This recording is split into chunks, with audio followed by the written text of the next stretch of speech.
Bismillahirrahmanirrahim. Sayur pria jangan diulang, sudah tentu pahit rasanya. Pembuka bicara terucap salam, semoga kita mendapat rahmatnya. Assalamualaikum warahmatullahi wabarakatuh. Puji syukur kehadiran Allah Subhanahu wa Ta'ala, karena atas nikmatnya kita dapat berkumpul di tempat ini. Salawat beriring salam tak lupa pula kita hadiahkan pada junjungan kita Nabi besar Muhammad Sallallahu Alaihi Wasallam dengan mengucapkan Allahumma sholli ala Sayyidina Muhammad wa ala alihi Sayyidina Muhammad. Yang saya hormati Kepala SMP Negeri 11 Bintan, Bapak Sudaromi SSMPD. Selanjutnya Bapak Ibu Majelis Guru dan rekan-rekan calon guru penggerak Angkatan 10 Kabupaten Bintan. Pada kesempatan ini, izinkan saya, Selin Apriliana, untuk memandu kegiatan diseminasi budaya positif sebagai pemenuhan aksi nyata pada program pendidikan guru penggerak Angkatan 10 Kabupaten Bintan. Demi lancarnya kegiatan kita pada hari ini, marilah sejenak kita menundukkan kepala, memohon rahmat dari Allah Subhanahu wa Ta'ala agar kegiatan kita ini dapat berjalan dengan lancar. Doa akan dipimpin oleh Bapak Adi Sufairi. Kepada Bapak disilakan.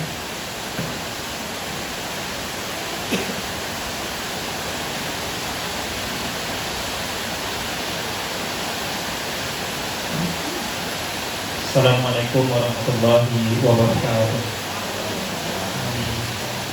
Marilah kita sama-sama berdoa menyajak kepada Allah Subhanahu wa Ta'ala demi kelancaran acara kita pada hari ini. Izinkan kami memimpin doa secara Islami yang umat Islam menyesuaikan. Marilah kita beristighfar kepada Allah Subhanahu wa Ta'ala dengan membaca surah Al-Fatihah. Astaghfirullahaladzim, astaghfirullahaladzim, astaghfirullahaladzim. Bismillahirrahmanirrahim. Alhamdulillahirabbil alamin. Arrahmanirrahim. Maliki yaumiddin. Iyyaka na'budu wa iyyaka nasta'in. Ihdinas siratal mustaqim.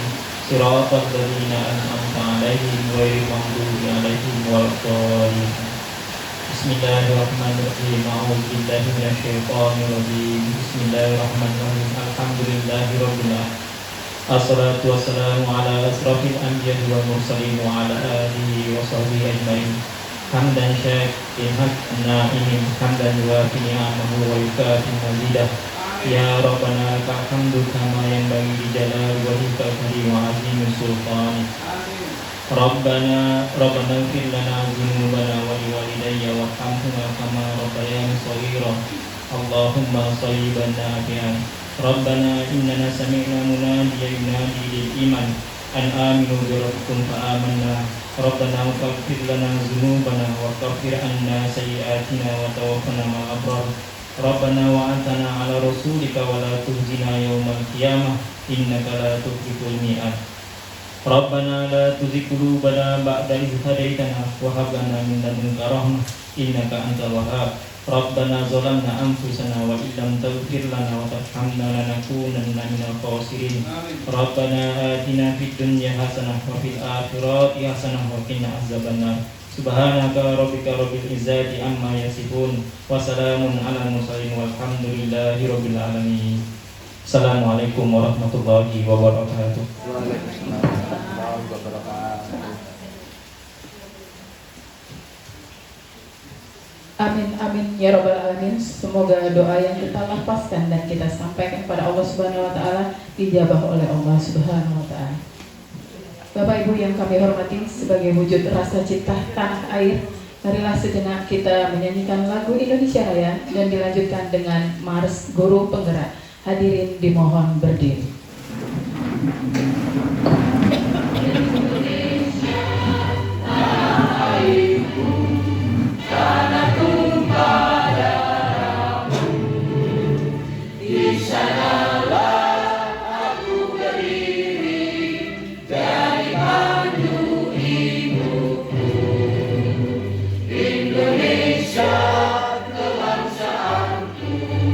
Bangsa dan tanah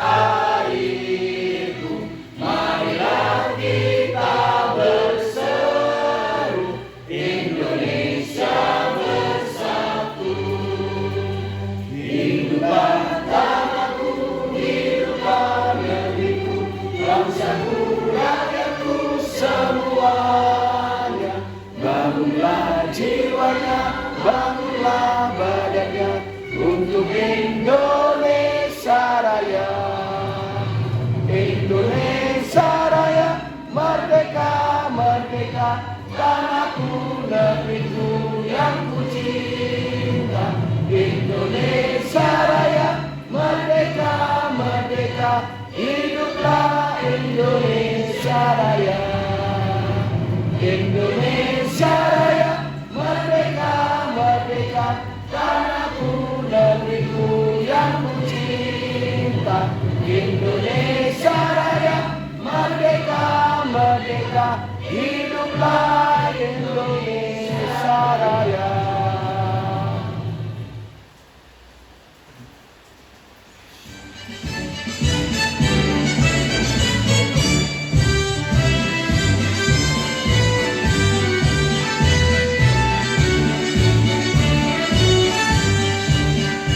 Bulatkan tekad, kuatkan hati, negeri ini memanggilmu kawan. Belajar bergerak berbagi untuk negeri, guru penggerak majukan pendidikan. Guru penggerak menghamba pada murid, kreatif rancang pembelajaran. Hargai potensi tingkatkan prestasi, lahirkan profil belajar Pancasila. Belajar bergerak berbagi untuk negeri, kita menjalin kolaborasi. Belajar bergerak berbagi untuk negeri, kolaborasi. Belajar bergerak berbagi untuk negeri, demi bakti pada Ibu Pertiwi.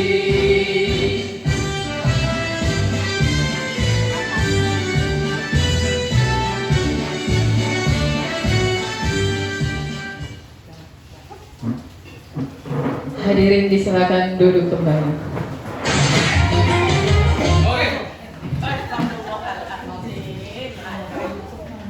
Bapak Ibu yang kami hormati, rangkaian kegiatan pembukaan telah kita lewati. Mari langsung saja, mengingat sudah pukul 11, kita masuk untuk diseminasi budaya positif calon guru penggerak angkatan 10 SMP Negeri 11 Bintan. Kami perkenalkan kembali Bapak Ibu, ada 3 CGP dari SMP Negeri 11 Bintan di angkatan 10. Yang pertama ada Ibu Amelia SPD, kemudian Ibu Faradia Indrani SPD, dan Ibu Mei Siregar SPD.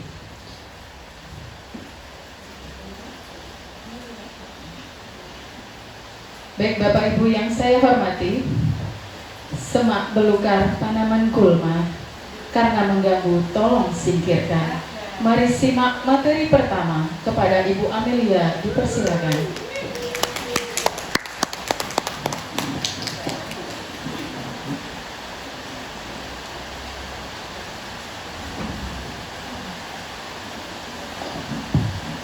Bismillahirrahmanirrahim. Assalamualaikum warahmatullahi wabarakatuh. Alhamdulillah, alhamdulillahirabbil alamin. Wassalatu wassalamu ala asrofil anbiya'i wal mursalin wa ala alihi washabihi rasulillahi ajmain. Amma ba'du. Pertama-tama marilah kita panjatkan puja puji syukur kita atas kehadiran Allah Subhanahu wa taala. Karena berkat rahmatnya lah sehingga kita bisa berkumpul pada kegiatan hari ini dalam keadaan sehat walafiat. Salawat beriring salam marilah kita hadiahkan kepada junjungan alam yakni Nabi besar Muhammad Sallallahu Alaihi Wasallam dengan mengucapkan Allahumma sholli ala Sayyidina Muhammad wa ala ali Muhammad. Yang terhormat Kepala Sekolah SMP Negeri 11 Bintan Bapak Sudaroni SS MPD. Sehat Bapak? Alhamdulillah.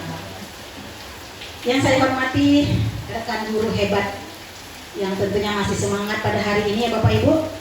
Terima kasih telah memenuhi undangan kami untuk penyebaran pemahaman diseminasi budaya positif di sekolah kita, khususnya di modul 1.4 ya Bapak Ibu. Perlu kami ingatkan kembali Bapak Ibu, tidak ada maksud kami untuk menggurui. Kami di sini hanya ingin berbagi informasi. Bukan kamilah yang tahu segalanya, bukan pula kami yang paham dan mengerti dengan materi ini, tapi sama-sama kita belajar ya Bapak Ibu.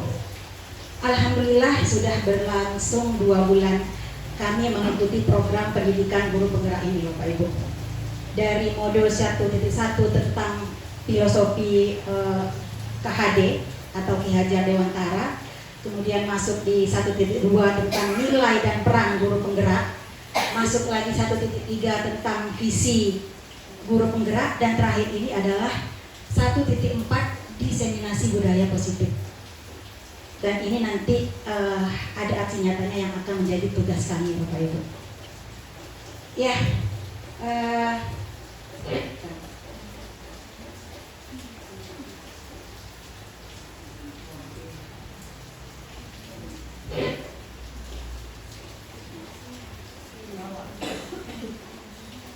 maaf ya Bapak Ibu, sebentar ada gangguan.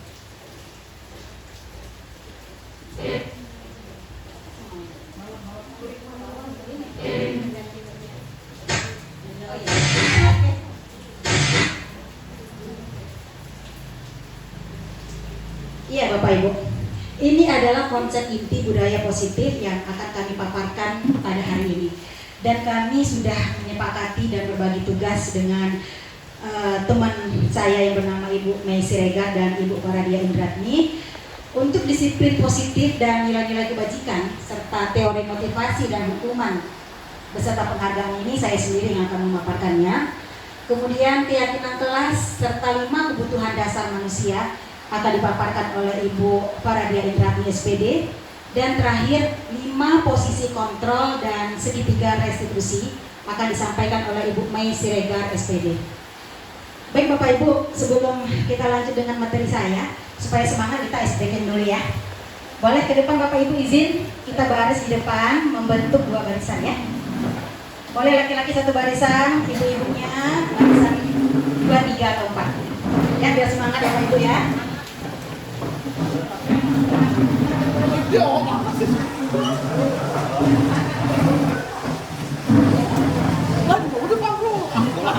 Bapak Ibu, posisinya kayak gini ya. Oke, saya di depan ya Bapak Ibu, izin. Ya.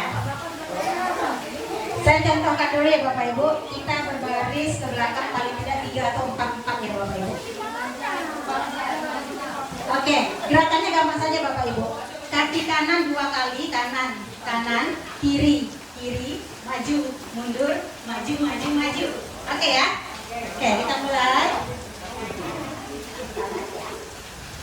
Oke, kita ikuti ya. Kanan, kiri, maju, mundur, maju. Lanjut, mantap. Kanan, kiri, maju, mundur, maju. Kanan, kiri, maju, mundur, maju. Kanan, kiri, maju, mundur, maju. Lagi. Nah, kanan, kiri, maju, mundur, maju. Kiri, maju, mundur, maju. Kiri, maju, mundur, maju. Iya, Bapak Ibu. Mundur, maju. Oke, tepuk tangan untuk kita Bapak Ibu. Alhamdulillah ya, bukan lagi semangat tapi capek ya Bapak Ibu.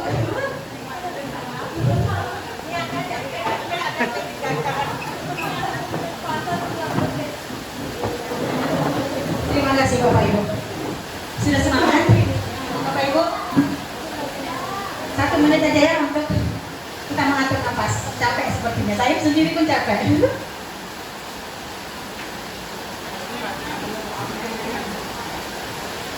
Ya Bapak Ibu, sebelum ke materi saya tadi tentang disiplin budaya positif, ini ada pemahaman budaya positif yang perlu sama-sama kita renungi ya Bapak Ibu. Salah satu perumpamaan dari KHD atau Ki Hajar Dewantara, bahwasanya beliau mengatakan sekolah ini diibaratkan sebagai ladang. Kalau ladang berarti ada petani dan ada bibit-bibit yang akan ditanam ya Bapak Ibu. Siapakah yang jadi petaninya Bapak Ibu? Kita, guru. Oke, lantas yang menjadi bibitnya siapa? Iya, siswa-siswi kita atau murid kita. Petani itu pertama dia akan memulai dengan memilih bibit dulu. Bukan hanya bibit unggul saja, semua bibit ditanam, disemai dulu ya Bapak Ibu. Ketika disemai, kemudian ditanam, disirami, dipupuk, kemudian diperhatikan apakah ada hama dan penyakit yang mengganggu tanaman tersebut sehingga menghalangi tumbuh kembangnya tanaman itu. Maka diperlukan ketelatenan, kesabaran dari seorang petani, sehingga nantinya ketika menghasilkan tanaman itu ada salah satu bentuk rasa kepuasan ya Bapak Ibu. Begitu juga kita sebagai guru. Ternyata tugas kita bukan hanya mengajar. Ini juga jadi perbaikan untuk saya dan kita semua Bapak Ibu. Kita selama ini selalu menuntut, tetapi ternyata tugas kita selain mengajar, mentransferkan ilmu pengetahuan, ada juga mendidik, mendorong, memotivasi, menstimulus, kemudian apa lagi Bapak Ibu? Menanamkan nilai-nilai kebajikan di dalam diri peserta didik. Ya, oke Bapak Ibu, untuk yang ini kita lanjut. Nah, ini tadi materi saya, disiplin positif dan nilai-nilai kebajikan, serta teori motivasi, hukuman, dan penghargaan. Pertanyaannya sebelum kita lanjut pada materi, apakah di budaya positif di sekolah kita sudah dilaksanakan? Atau poin dulu, pertama dulu ya, apa itu budaya positif? Coba, siapa yang bisa menanggapi? Silakan Pak. Oke, budaya positif mungkin bisa dari budaya positif ya. Jadi positif itu intinya itu dalam arti sebuah hal yang melakukan itu menjadi baik. Nah, contohnya mungkin bisa juga kita mengajarkan pada anak murid untuk positif berpikir. Jadi pemikirannya kita harus lebih maju dan kita berpikir untuk lebih ke belakang. Seperti itu Pak Aman. Oke, luar biasa. Pertanyaan untuk Pak Anto. Terima kasih Pak. Satu lagi ya, biar adil ya. Laki-laki sudah, perempuan. Apa itu budaya positif? Silakan Ibu Kartina. Oke, kalau menurut saya sih budaya itu berarti sesuatu yang mungkin menjadi kebiasaan ya, kebiasaan positif. Jadi nilai-nilai kebaikan yang bisa dimunculkan ke anak-anak. Karena saya guru agama, mungkin salah satunya adalah mengajarkan tentang kalau bertemu dengan guru mengucapkan salam. Terus juga budayanya kita adalah tersenyum, menyapa. Terus juga satu lagi mungkin budaya positif yang selalu harus ditanamkan adalah bagaimana mereka berlaku selalu baik kepada siapapun. Mungkin itu aja. Baik, terima kasih Bu Kartina. Panjang lebar ya Bu Kartina. Nah, untuk poin 2, apakah di sekolah kita sudah tercipta budaya positif Bapak Ibu? Ya, coba di sini dulu. Gimana Bu Diana? Terima kasih. Di sekolah kita sudah tercipta dengan anak-anak sudah mulai menghormati guru, salam, bertemu dengan guru, salam, kemudian menyapa teman. Itu. Ya, terima kasih Bu Diana. Berarti sudah ya sekolah kita. Nah, kita lihat jawabannya Bapak Ibu. Benar sekali untuk guru-guru yang menjawab tadi. Untuk budaya positif itu adalah kebiasaan-kebiasaan di sekolah yang berpihak tentunya pada murid. Dan ini kita lakukan agar murid dapat berkembang menjadi pribadi yang kritis dan dilatih untuk bertanggung jawab. Ya Bapak Ibu. Untuk gambar ini adalah salah satu contoh saja Bapak Ibu. Kebetulan filenya cuma ada ini, jadi inilah yang saya sempat tempelkan. Ya, menjadi catatan ke depan. Kita perlu adanya dokumentasi Bapak Ibu, supaya lebih banyak lagi dokumentasi apapun kegiatan yang ada di sekolah kita. Gunanya nanti ketika kita ada administrasi, ada diminta aksi nyata, bisa kita masukkan foto-foto yang bervariasi Bapak Ibu. Inilah yang harus perbaikan bagi saya untuk perlunya banyak menyimpan foto-foto ini. Berarti untuk budaya positif ini ya Bapak Ibu, kita tanamkan kebiasaan-kebiasaan yang berpihak pada murid, dari gotong royong, kemudian percaya diri untuk tampil di depan, kemudian anak mandiri, dan ini untuk membuat media pembelajarannya secara kreatif. Nah, kita lanjutkan. Tadi Bu Diana mengatakan sudah ya. Nah, memang iya, kita sudah menerapkan namun perlu konsisten untuk kedepannya. Sama-sama kita berkolaborasi untuk menerapkan budaya-budaya positif ini kepada peserta didik kita Bapak Ibu. Untuk poin pertama itu ada senyum, salam, sopan, santun. Nanti bisalah kita tempel di depan-depan pintu untuk menjadi pengingat atau dapat dilihat oleh peserta didik kita ya Bapak Ibu. Meskipun sudah diterapkan di sekolah kita, namun karena belum ada penekanan kepada anak, terkadang anak lupa. Kalau ini posternya nanti kita buat lucu-lucu, ditempel di depan pintu, kemudian di ruangan kelas, di tempat-tempat tempat strategis yang ada di sekolah kita perbanyak lah Bapak Ibu. Kenapa? Karena kendalanya bagi kita di sini anak hanya beberapa atau sebagian saja yang menerapkannya ya Bapak Ibu ya.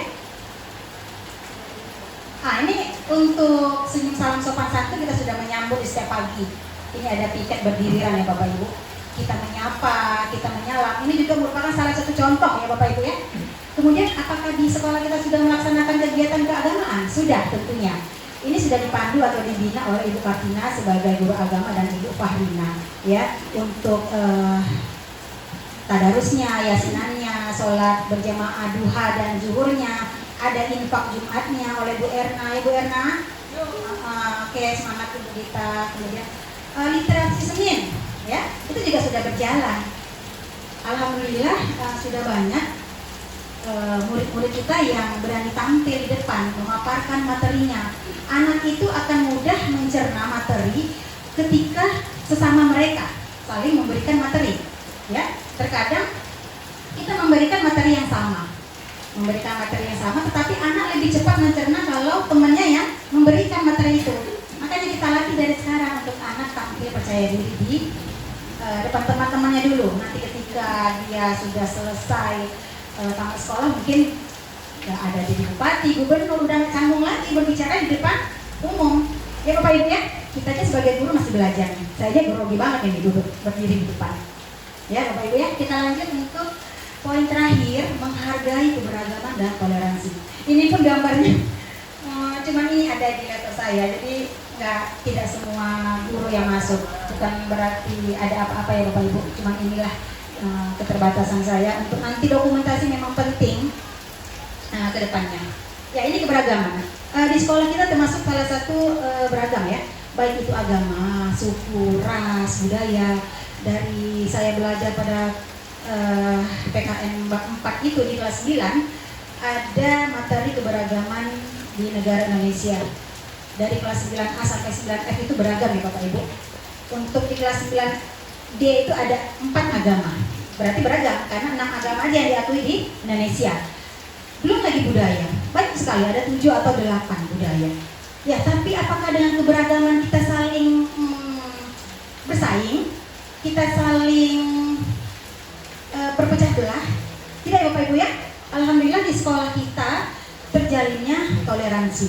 Ketika agama Islam melaksanakan ibadah di musola, agama lain yang Kristen Protestan di panggung, dan ada juga agama Buddha yang di kelas. Itu artinya kita yakin dan khusyuk dengan pembelajaran agama kita masing-masing.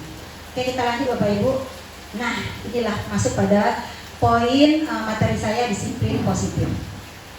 Bapak Ibu, masih semangat? Semangat. Oke. Ketika kita mendengar kata disiplin, apa yang terbayang di benak kita Bapak Ibu? Bu Erna, boleh tanggapannya? Ya, terima kasih Bu Amel. Disiplin ya. Kadang ngomong disiplin ini takut. Terkadang untuk berbicara disiplin ini balik-balik ke yang ngomong dulu. Ketika kita menyuruh siswa kita disiplin, tentulah kita dulu sebagai cerminannya.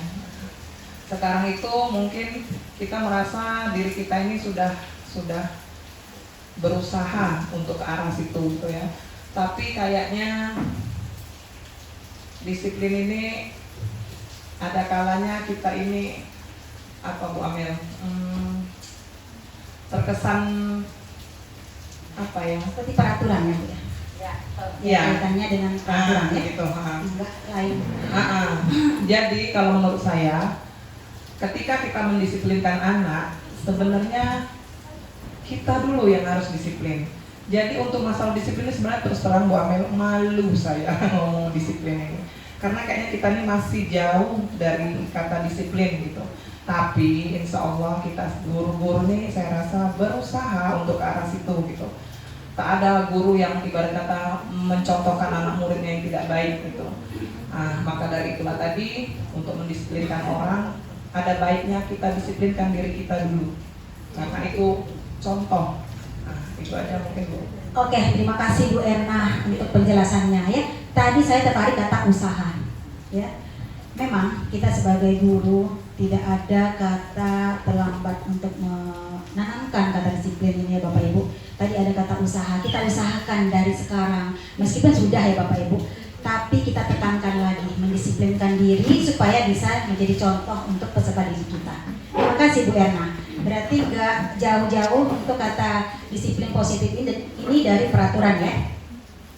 Ya, di sini kita dapat lihat disiplin positif itu mendidik anak untuk memahami bagaimana berperilaku yang pantas, kemudian membangun kesadaran dan dilatih anak tersebut untuk bertanggung jawab sehingga mampu mengendalikan perilaku sendiri.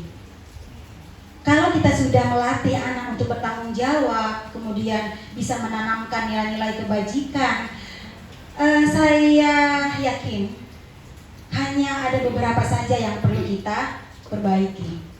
Kesalahan-kesalahan, tidak banyak lagi itu artinya Bapak Ibu. Nah, apakah setiap kesalahan-kesalahan yang dilakukan anak lantas kita selalu memberikan hukuman? Tidak melulu harus dihukum ya Bapak Ibu. Selama ini kita salah, kita apa-apa dihukum, apa-apa diberikan sanksi, sehingga membuat efek jerah. Bukan berarti anak dihukum besok dia taubat. Bahkan dia bisa saja mengulangi jadi kata-kata bebal. Setelah bebal dia akan kebal, gitu ya Bapak Ibu. Biasanya ulang lagi. Langsung, lalu apa yang harus kita lakukan? Ya kita terus tanamkan nilai-nilai kebajikan tadi. Nanti akan dibahas setelah ini ada nilai-nilai yang beberapa yang perlu kita tanamkan. Ya intinya di sini sama-sama kita belajar ya Bapak Ibu. Seperti di awal tadilah saya sampaikan, saya hanya ingin berbagi ilmu yang saya dapatkan, yang kami bertiga dapatkan pada program guru penggerak ini. Dan sekarang kita mantapkan lagi untuk menanamkan disiplin positif pada anak. Tujuannya apa Bapak Ibu? Agar anak memahami tingkah lakunya sendiri, bertanggung jawab atas tindakannya, serta menghormati dirinya sendiri dan juga orang lain. Kalau anak sudah yakin dan mantap untuk dirinya sendiri, apapun halangan, permasalahan yang ada di sekelilingnya itu tidak akan menjadi masalah.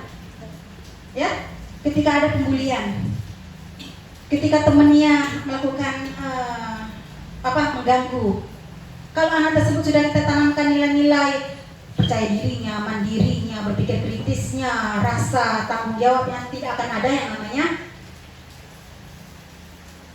gangguan-gangguan tadi mengganggu anak tersebut Bapak Ibu.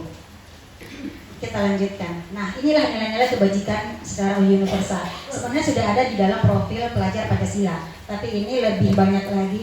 Ada nilai tanggung jawab, ada keadilan, rasa syukur, kasih sayang, berpikir kritis, mandiri, kemudian anak kreatif, dan anak juga butuh kasih sayang, rajin, dan sebagainya.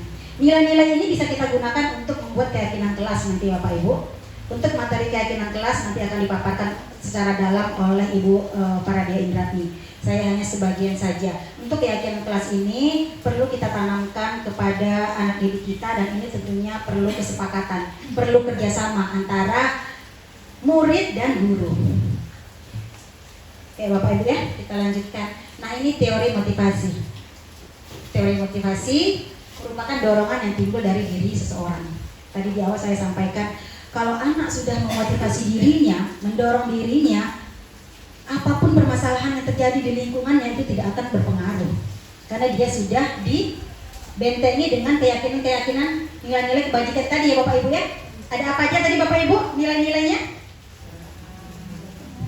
Mandiri, kreatif, kasih sayang, tanggung jawab, kerjasama, ya, rajin, dan nilai-nilai lainnya.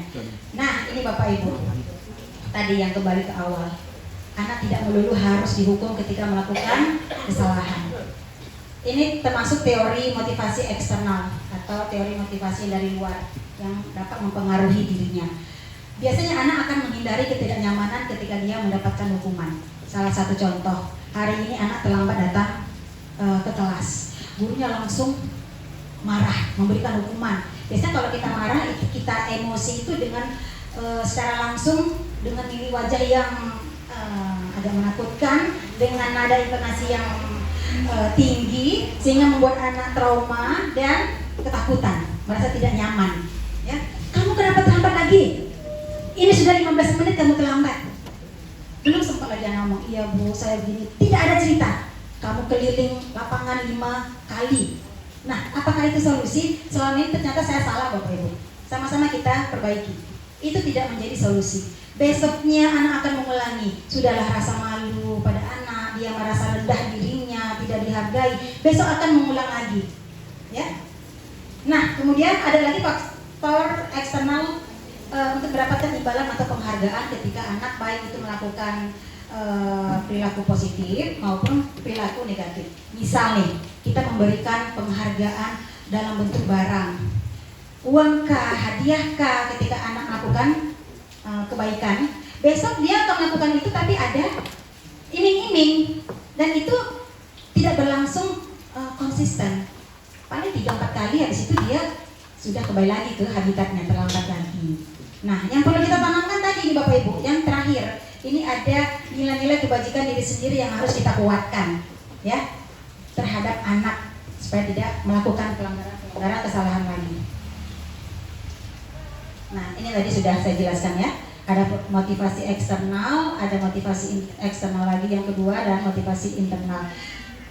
Dia melakukannya karena tidak mau ditegur oleh guru atau kepala sekolah. Hari ini tidak terlambat. Hari ini dia datang tepat waktu, tapi ada embel-embel supaya tidak ditegur atau tidak diberikan hukuman oleh gurunya.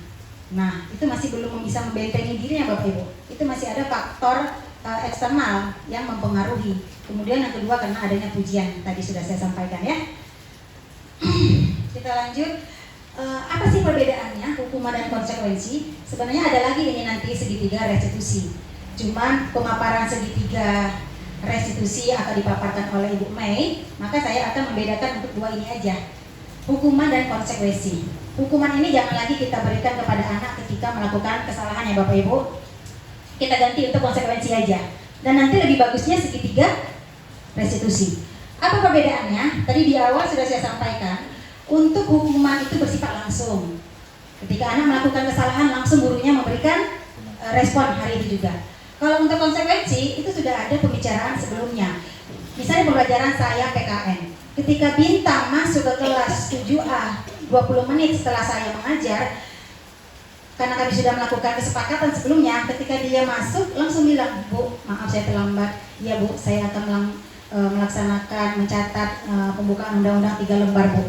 Nah, jadi dia tahu konsekuensi apa yang dia lakukan setelah adanya kesalahan yang dia perbuat. Ada lagi yang lain, misalnya pelajar PJOK ya. Ketika anak terlambat, silahkan mengelilingi lapangan 2 atau 3 kali. Itu masih termasuk konsekuensi. Beda hal dengan pelajaran saya PKN, saya suruh anak keliling 3 atau 4 kali lapangan, itu gak nyambung karena tidak ada kaitannya dengan pembelajaran. Oke, kita lanjutkan Bapak Ibu.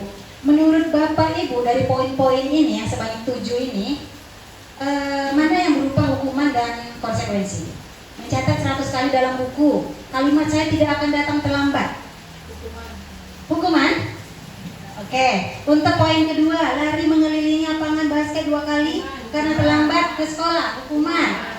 Murid diminta push up 10 kali karena tidak piket. Oke. Keempat, menggantikan kertas tugas teman yang telah dicoret-coret. Oke, memberhentikan tumpahan air di meja karena tersenggol pada saat belajar. Murid disuruh untuk tidak mengenakan sepatu seharian di sekolah karena tidak menggunakan sepatu hitam. Yang terakhir, lari mengelilingi lapangan bola karena terlambat 10 menit untuk pelajaran PJOK. Oh, konsekuensi. Oke, kita lihat. Benar sekali. Tepuk tangan untuk kita Bapak Ibu. Ya. Udah pintar. Oh iya, tak terasa sudah masuk budaya positif Bapak Ibu. Jadi intinya untuk materi saya, marilah kita hilangkan untuk hukuman penerapan kesalahan-kesalahan pada anak. Mari kita tanamkan nilai-nilai kebajikan tadi yang ada beberapa poin. Tak perlu harus banyak Bapak Ibu. Kita mulai saja dulu dari yang percaya dirinya. 1, 2 boleh, lanjutkan nanti ya. Jadi lebih baik memulai daripada tidak sama sekali. Ya, terima kasih Bapak Ibu untuk waktunya. Mohon maaf untuk pemaparan saya yang kurang maksimal. Sebelum berlanjut ke Ibu Paradia, ada sedikit pantun penutup Bapak Ibu. Jalan-jalan ke Pantai Sakera. Jangan lupa makan, jangan lupa minum air kelapa muda. Budaya positif telah kita terlaksana, ya, supaya murid aman dan bahagia. Terima kasih Bapak Ibu semua, dan silakan Ibu Paradia Indratni untuk memaparkan materinya. Wassalamualaikum warahmatullahi wabarakatuh. Baik, sekali lagi beri tepukan yang meriah untuk Ibu Amelia. Bapak Ibu, nanti kita sistemnya untuk tanya jawab di akhir saja setelah seluruh pemateri menyampaikan materinya. Baik Bapak Ibu, tadi sudah ada disiplin positif tentang kebajikan universal, disiplin positif, teori motivasi, dan hukuman serta konsekuensi. Jadi diingat baik-baik Bapak Ibu, kalau ada yang mau ditanyakan nanti boleh langsung ke Bu Amelia sebagai pemateri. Baik Bapak Ibu yang saya hormati, berat tugasnya menjadi ketua, pada pundaknya disandangkan beban. Tiba saatnya materi kedua pada Ibu Paradia, kami persilakan. Bismillahirrahmanirrahim. Assalamualaikum warahmatullahi wabarakatuh. Empat aja. Maju. Ice breakingnya adalah panjang pendek. Berhubung saya suka yang panjang-panjang, jadi saya mau Pak Ibu panjang dan pendek. Kalau panjang itu kan biasanya gerakannya adalah panjang ini Bu ya. Oke, kalau pendek, pendek. Sekarang kita balik Bapak Ibu. Yang pendek itu untuk panjang, yang panjang itu untuk pendek. Konsentrasi, iya. Baik, kita mulai ya Bapak Ibu. Panjang, pendek, panjang, panjang, pendek, pendek, panjang, panjang, panjang, pendek. Sekali lagi. Panjang, pendek, panjang, panjang, pendek, pendek, panjang, pendek, pendek, pendek, panjang. Bisa nggak Bapak Ibu? Tapi perlu konsentrasi ya. Nah, baik Bapak Ibu, terkait budaya positif tadi sudah disampaikan oleh Bu Amel secara garis besarnya bahwasannya budaya positif itu penting sekali untuk kita terapkan di sekolah kita.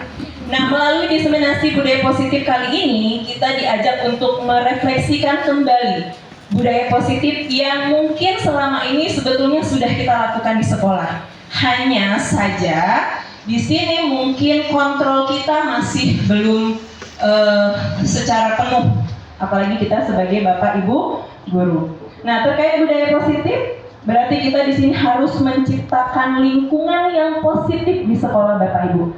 Jadi bukan hanya kita memberikan kesempatan kepada murid-murid kita, tetapi kita juga sebagai guru harus menerapkan budaya positif tersebut. Nah, dalam hal ini saya akan menjelaskan tentang 5 kebutuhan dasar manusia. Nanti apa sih ini kaitannya dengan budaya positif ya Bapak Ibu? Oke, saya ada kasus di sini. Mohon maaf, saya ambil nama Ibu Nana. Ibu Nana, guru wali kelas 7B, sedang bingung menghadapi ulah salah satu murid di kelasnya, yaitu Willy. Walaupun Willy sebenarnya anak yang baik ya. Saya nggak tahu sih siapa yang di dalam kelas itu. Jadi beberapa anak di kelas 7B datang melapor mengeluhkan Willy yang seringkali meminta uang jajan mereka dengan paksa.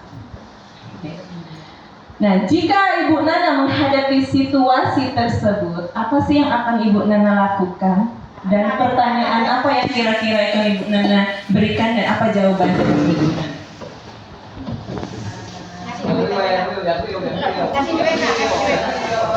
Pertama mungkin dipanggil dulu Bu Williamnya, kemudian ditanya benar atau tidak. Yang paling pertama saya lakukan, saya konfirmasi dulu itu benar atau tidak.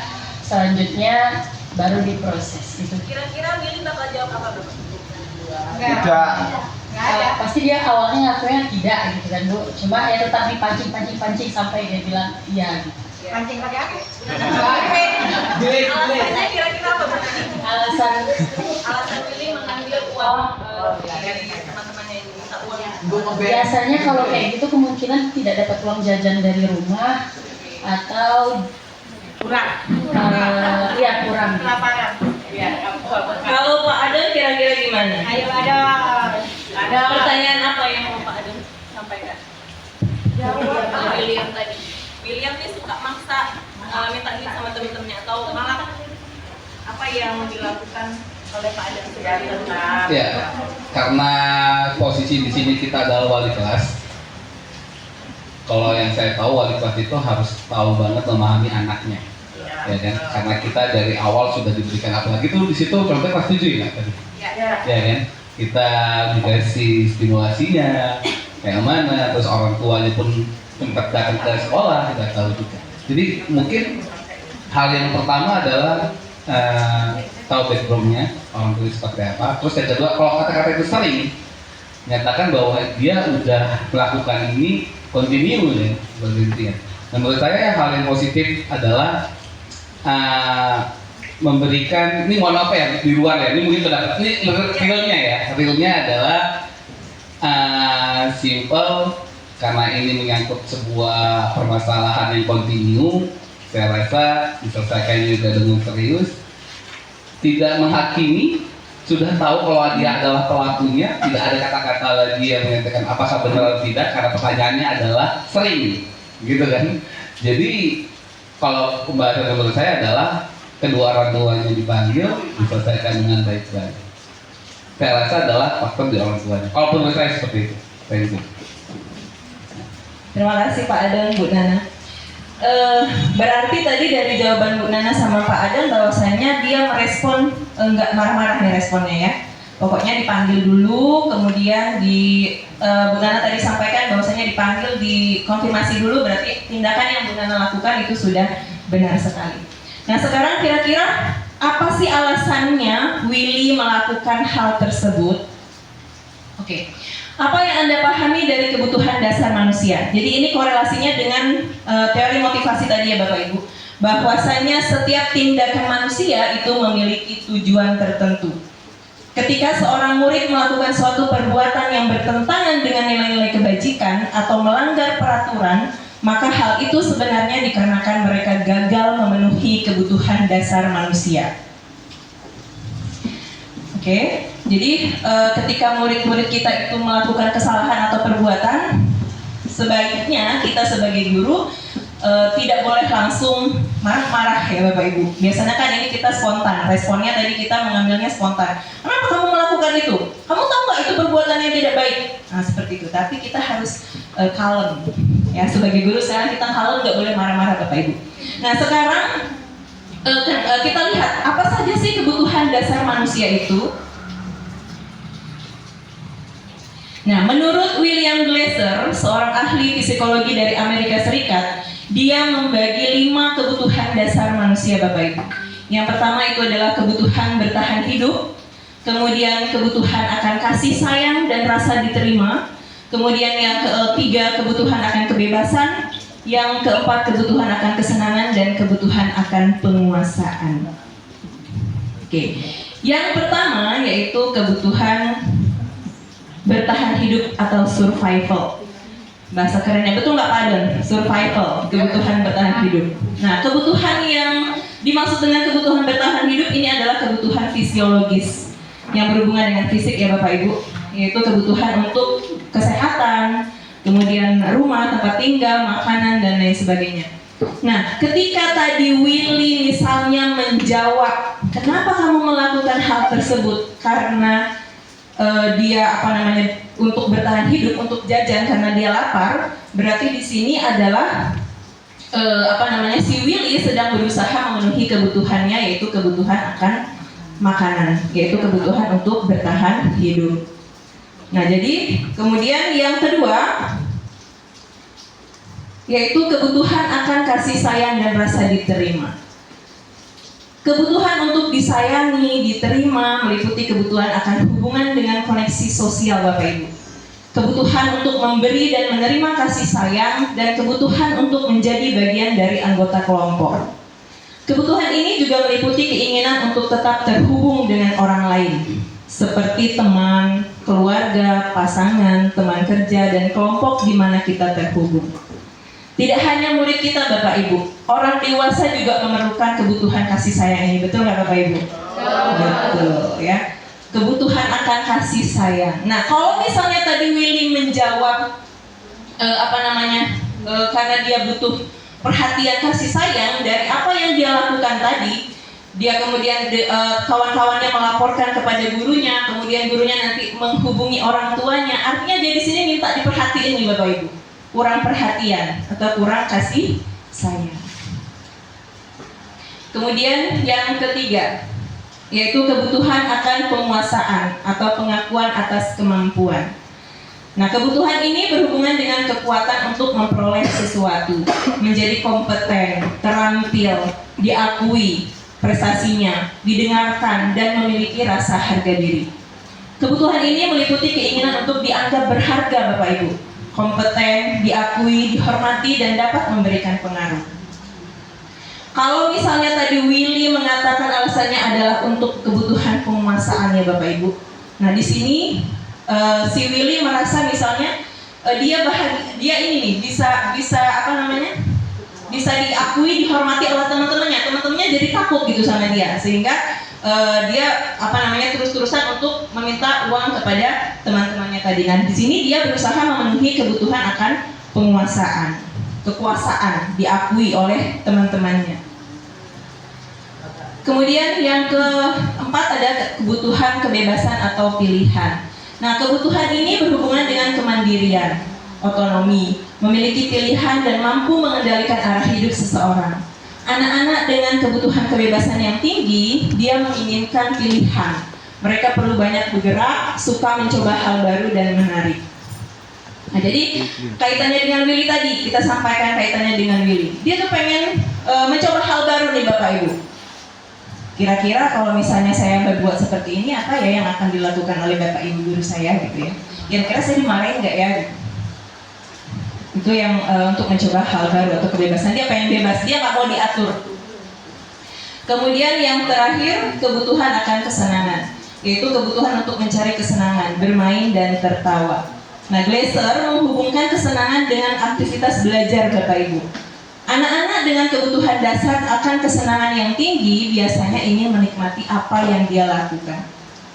Nah, sekarang pertanyaan saya Bapak Ibu, apa sih kaitannya kebutuhan belajar ini dengan pembelajaran kita di kelas atau di sekolah Bapak Ibu? Kira-kira Bapak Ibu ada yang bisa menanggapi? Bu Susi mungkin? Kaitannya banyak sekali sih. Banyak anak yang caper, mungkin di rumah tidak ada kasih sayang. Mungkin Bapak Ibu ya, kita marah. Terus ada anak yang sok jagoan di sekolah sini, ada kan? Saya rasa memang benar Bapak Kepala Sekolah sering bilang, kita jangan menyalahkan anak terus. Mungkin anak di rumah kurang kasih sayang, di sini dia caper, cari perhatian dengan kita. Kesenangan gitu juga. Mungkin di rumah tidak ada yang diusilin, jadi di sekolah usil gitu. Sama yang malah, padahal dia ada duit, tapi dia ingin sok jagoan. Takut nggak dia sama saya? Gitu. Mungkin banyak, satu orang pun 5 kebutuhan ini ada semua di dia. Satu orang. Nah, padahal dia berduit, tapi itu tadi, saya pengen jadi penguasa di sekolah ini. Takut nggak dia sama saya? Terus caper loh, kebanyakan yang di sini caper. Itu sih Bu, para hubungannya ada di sekolah ini juga ada. Terima kasih Bu Susi. Ya, betul sekali ya Bapak Ibu. Jadi kaitannya dengan proses pembelajaran atau dengan kita di sekolah ini Bapak Ibu, kita sebagai guru harus memenuhi 5 kebutuhan dasar murid kita ini. Dengan bagaimana caranya Bapak Ibu kita memenuhi kebutuhan? Terus kalau misalnya dia nggak bawa, tadi kan dia marah nih, terus kita kasih uang gitu. Nggak seperti itu ya Bapak Ibu ya. Jadi kita kalau misalnya melihat anak-anak murid kita melakukan kesalahan atau pelanggaran, sebaiknya kita ajak untuk berdiskusi terlebih dahulu. Karena sebetulnya murid-murid kita, apalagi murid-murid kita di SMP 11 ya Bapak Ibu, yang pertama adalah mereka banyak kurang kasih sayang Bapak Ibu. Yang orang tuanya broken home, kemudian yang tinggal dengan neneknya. Jadi memang mereka itu kurang perhatian. Jadi mereka cari-cari perhatian lah dengan kita di sekolah nih Bapak Ibu. Kalau misalnya dia di rumah sudah kurang perhatian, betul apa yang disampaikan oleh Bapak Kepala Sekolah, seringkali Bapak Kepala Sekolah bilang seperti ini Bapak Ibu, bahwa anak-anak kita itu datang ke sekolah itu dengan berbagai macam masalah, dengan berbagai macam situasi dan kondisinya. Tapi kita sebagai guru harus profesional. Kira-kira kita membawa masalah juga nggak Bapak Ibu ke sekolah? Bawa. Bukan hanya anak kecil, bukan hanya peserta didik atau murid-murid kita sebagai orang dewasa pun juga membawa masalah yang beragam ke sekolah ini. Tapi kita berusaha untuk profesional. Nah, anak-anak murid kita belum memahami bagaimana dia harus bersikap, berperilaku di sekolah ini yang sesuai tadi dengan nilai-nilai kebajikan universal tadi. Maka dalam hal ini tugas kita Bapak Ibu adalah membimbing, mengarahkan anak-anak murid kita dari yang tidak baik tadi menjadi baik. Jadi nggak perlu lagi kita ini marah Bapak Ibu ketika anak murid melakukan kesalahan. Ya, karena sebetulnya itu juga akan merusak kesehatan dan mental kita juga Bapak Ibu. Jadi kita senyum aja, senyum, banyak-banyak senyum, banyak-banyak istighfar mungkin ya. Supaya mendoakan anak-anak murid kita supaya mereka menjadi anak-anak murid yang sesuai dengan profil pelajar Pancasila. Oke, itu yang terkait tentang kebutuhan dasar manusia Bapak Ibu. Nah, dalam hal ini kepala sekolah juga harus bisa memahami kebutuhan dasar kita sebagai guru-guru nih Bapak Ibu. Ya Bapak Kepala Sekolah, mohon maaf. Jadi bukan hanya kita saja yang harus memahami kebutuhan murid-murid kita. Bapak Kepala Sekolah juga harus memahami kebutuhan guru-gurunya. Boleh nggak Pak, saya butuh duit, boleh nggak? Ya, nggak seperti itu ya Bapak Ibu. Artinya di sini adalah disiplin positif di sekolah itu sebetulnya adalah melibatkan kita semua warga sekolah. Bukan hanya kita guru mengontrol perilaku siswa, tapi kita juga harus bisa mengontrol diri kita atau mengontrol emosi kita Bapak Ibu. Kemudian selanjutnya tentang keyakinan kelas. 1 tahun yang lalu atau di awal tahun ajaran baru yang lalu, keyakinan kelas ini bukan merupakan sesuatu yang baru bagi kita ya Bapak Ibu. Karena kita sudah melaksanakan di awal tahun ajaran baru kemarin. Tahun lalu kelas 9 lalu ya, yang sudah lulus itu kita sudah mencoba menerapkan keyakinan kelas untuk bagaimana kita bisa menciptakan lingkungan yang positif di sekolah. Tapi sampai hari ini, apakah lingkungan yang positif tadi itu sudah betul-betul tercipta dan terlaksana di sekolah kita dengan baik? Nah, keyakinan kelas. Kenapa sih Bapak Ibu harus keyakinan kelas? Kenapa kok bukan peraturan kelas aja? Gitu ya Bapak Ibu. Kenapa harus keyakinan? Kenapa bukan peraturan aja? Kita analogikan dengan situasi seperti ini Bapak Ibu. Kenapa kita harus pakai helm saat mengendarai motor? Kemudian pada saat COVID kemarin, kenapa kita harus pakai masker keluar rumah? Kemanapun kita pergi, kenapa kita harus pakai masker? Untuk apa Bapak Ibu? Kenapa kita harus pakai helm? Untuk helm melindungi diri kita sendiri, supaya kalau terjadi kecelakaan itu bisa melindungi kepala kita supaya tidak begitu parah ketika mengalami kecelakaan. Terus untuk masker dan cuci tangan ketika COVID kemarin, itu juga salah satu melindungi tubuh kita dari virus yang ada dari luar, sehingga kita disuruh dan sangat diwajibkan ketika itu untuk memakai masker dan mencuci tangan ketika habis dari luar. Oke. Kenapa kita harus pakai helm ketika kita mengendarai kendaraan roda 2 atau motor? Untuk apa Bapak Ibu? Untuk keselamatan, untuk keamanan. Bukan supaya tidak ditilang ya Bapak Ibu, tapi untuk keselamatan atau untuk keamanan kita. Kemudian kenapa juga kita harus pakai masker keluar rumah, cuci tangan, patuhi protokol COVID waktu itu? Ya sama. Kenapa? Yaitu untuk kesehatan. Nah, keamanan, kesehatan, keselamatan itulah yang disebut dengan nilai-nilai kebajikan universal Bapak Ibu. Nilai-nilai yang kita yakini bersama, terlepas dari apapun latar belakang kita, suku kita, agama kita, budaya kita, artinya itu dipahami oleh semua masyarakat, semua orang, itu semua individu. Kenapa mereka melakukan itu? Ya karena mereka ingin selamat, ingin aman. Itu yang diyakini. Nah, harapannya Bapak Ibu, ketika kita melakukan budaya positif di sekolah, anak-anak kita melakukan itu karena punya keyakinan bahwasanya memang itu harus dilakukan, bukan karena tadi takut oleh hukuman, takut dihukum, takut diapain gitu ya Bapak Ibu. Artinya di sini kita harus memberikan suatu keyakinan kepada anak murid-murid kita. Nah, suatu keyakinan itu akan lebih memotivasi seseorang dari dalam atau memotivasi secara intrinsik.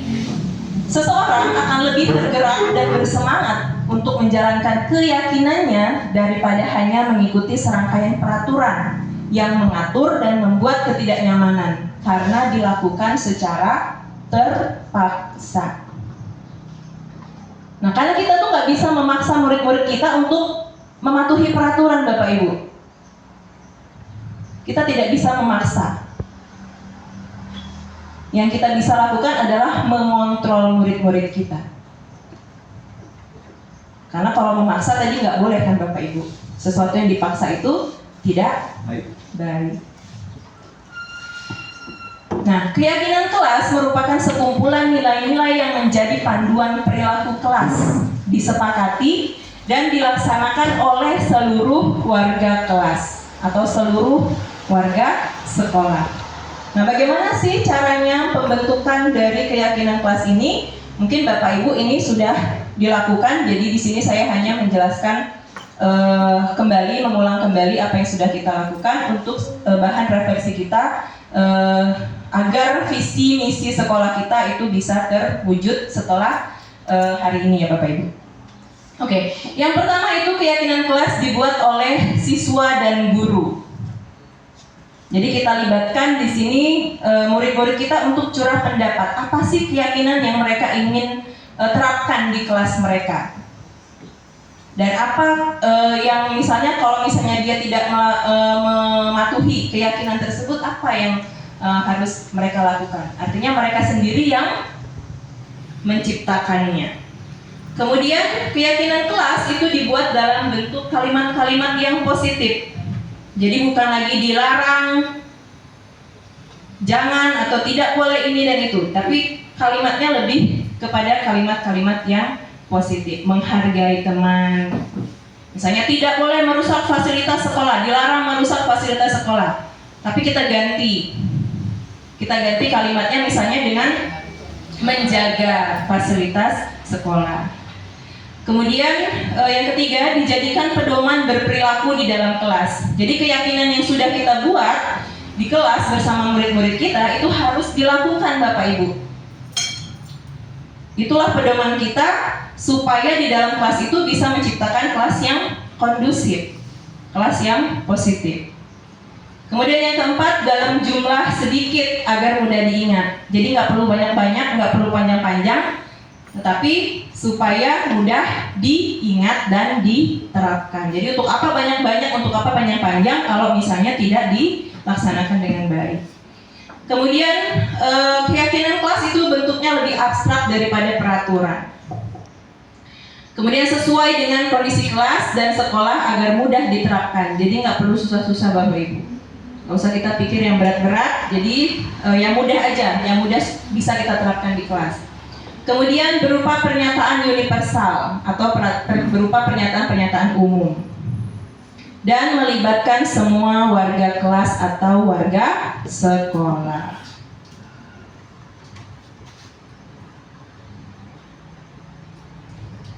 Nah ini ya Bapak Ibu, sebelah kiri ya kolom peraturan, kemudian yang sebelah kanan itu keyakinan kelas. Selalu kembalikan buku ke tempatnya. Artinya di sini keyakinan kelasnya adalah berupa tanggung jawab. Kemudian dilarang mengganggu orang lain, kita ganti dengan menghormati orang lain. Kemudian hadir di sekolah 15 menit sebelum pembelajaran dimulai, menghormati orang lain atau berkomitmen. Kemudian dilarang melakukan kekerasan. Nah, keyakinannya adalah keselamatan, menghormati juga orang lain. Dilarang menggunakan narkoba, keyakinan kelasnya adalah kesehatan. Bergantian atau menunggu giliran, menghormati orang lain, kemudian bersabar. Gunakan masker, nah ini yang saya katakan tadi ya Bapak Ibu, untuk kesehatan dan keselamatan. Kemudian jangan berdiri di kelas atau koridor, yaitu tentang keamanan dan keselamatan juga. Nah ini Bapak Ibu, contoh waktu video melakukan keyakinan kelas, tapi ini videonya video tahun lalu. Video kelas 9. Kebetulan yang kelas 8A kemarin saya tidak videokan, jadi ini saya ambil secara singkatnya saja Bapak Ibu. Nah, ini keyakinan kelas 9E SMP Negeri 11 Bintan. Kami sangat semangat dalam belajar, kemudian kami jujur dan percaya diri, kami saling menyayangi, kami mengutamakan sopan dan santun, kami saling membantu dan bekerja sama, serta kami mengerti toleransi beragama. Nah ini keyakinan yang sudah kita rumuskan di kelas kita Bapak Ibu, dan saya yakin Bapak Ibu semua juga sudah menerapkan keyakinan tersebut di kelas. Cuma tadi posisi kita sebagai guru hanya posisi kontrol sebagai penghukum dan sebagai pemberi rasa bersalah.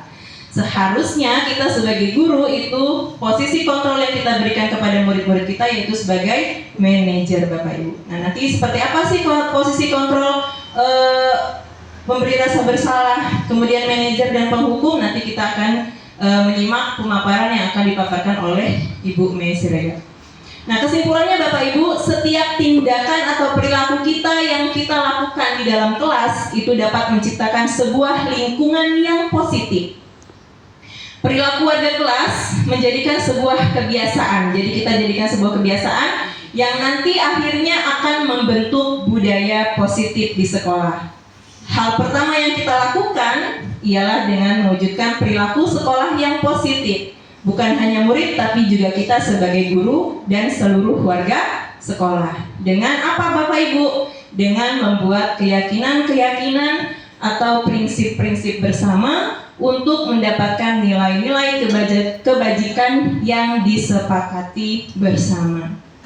Jadi Bapak Ibu, mulai hari ini mari kita bergerak bersama untuk menciptakan lingkungan yang positif di sekolah kita agar murid-murid kita di sekolah merasa nyaman, merasa aman, dapat berpikir dan bertindak sesuai nilai-nilai kebajikan yang tadi, dapat bertanggung jawab. Nah, harapannya adalah itu semua dilakukan murid-murid kita atas dasar motivasi dalam dirinya atau motivasi intrinsik, bukan motivasi dari luar. Karena motivasi intrinsik itu lebih akan bertahan lama dibandingkan dengan motivasi yang dari luar atau eksternal. Oke, baik Bapak Ibu, kayaknya udah ngantuk semua ya Bapak Ibu. Oke, saya tutup dengan permainan ya. Oke, permainan Bapak Ibu, permainannya adalah berhitung 1, 2, 3 dan seterusnya Bapak Ibu, tetapi tidak boleh bersamaan. Berhitung akan dimulai dari saya, kemudian nanti Bapak Ibu menjawab 1, 2, 3 dan seterusnya, tapi tidak boleh ada yang sama. Apa tujuannya dari dari permainan ini adalah memberikan kesempatan kepada orang lain juga apa ya? Belajar berhitung. Belajar berhitung ya Pak. Oke. Kita lihat ya Bapak Ibu. Kita mulai ya Bapak Ibu. Tadi berhitung dimulai dari saya. Jadi kita lihat apakah nanti ada yang bersamaan menjawabnya. Kalau bersamaan itu kita ulang lagi. Jadi tidak boleh double, tidak boleh bersamaan. Oke. Siap? Siap. 1, 2, 4, 3. Berurutan. Ya, tapi nggak boleh sama. Sampai 10. Ya, sampai mendapat sampai selesai. Sampai. Ya, kalau nggak boleh, nggak tiga. Masa nggak boleh? Ya. 1, 2. Nggak boleh gitu. 1, 2, 3. Lagi. 1. Sebut Pak, sebut Pak. 2. Sebut Pak. 1, 2. Lagi ya Bapak Ibu, saya lagi. 1. 2 dulu ya Bapak Ibu. 1. Sebut Pak. Oke, susah ya Bapak Ibu ya. Nah, artinya di sini kita berusaha apa ya, nilai positifnya adalah berusaha memberikan kesempatan kepada orang lain. Jadi kita lebih apa namanya? Lebih jangan tergesa-gesa, jangan terburu-buru, jangan pengen nomor 1, jangan pengen selalu terdepan kayak Yamaha gitu ya. Jangan yang selalu di depan. Oke, itu saja Bapak Ibu dari saya hari ini. Mohon maaf apabila terdapat kesalahan. Sepertinya Bu Men Siregar sudah menunggu dengan lama. Kami saja kami kembalikan kepada Bu Seri Aprilia. Terima kasih. Assalamualaikum warahmatullahi wabarakatuh. Waalaikumsalam warahmatullahi wabarakatuh. Sekali lagi tepuk tangan Bapak Ibu. Masih semangat ya Bapak Ibu ya. Masih ada satu pemateri lagi. Nanti setelah itu kita lanjutkan. Jadi kita langsung saja, tidak terpotong dengan aktivitas lainnya. Baik Bapak Ibu yang saya hormati, harum baunya si kapulaga, pelengkap sup ayam supaya nikmat. Ibu Mei Siregar pemateri ketiga. Kami persilakan dengan segala hormat.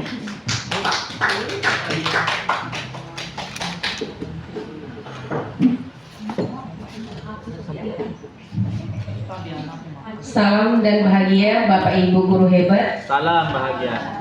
Puji syukur kita panjatkan kepada Tuhan Yang Maha Kuasa atas kesempatan yang diberikan kepada saya untuk menyebarkan pemahaman budaya positif. Tadi Bu Amel, Bu Farah sudah menyebarkan juga dengan kawan-kawan semua.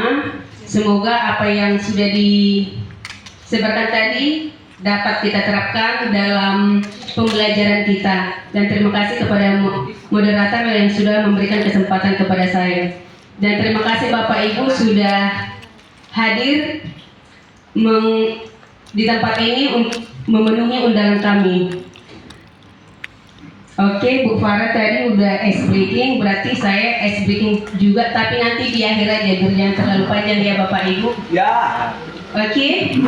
Di budaya positif ini ada tadi 6. Yang pertama kedua udah diambil oleh Bu Amel, yang ketiga keempat sudah diterangkan oleh Bu Farah, dan yang kelima dan keenam yang kelima yaitu 5 posisi kontrol, dan yang keenam yaitu segitiga restitusi. Di sini 5 posisi kontrol kita sebagai guru.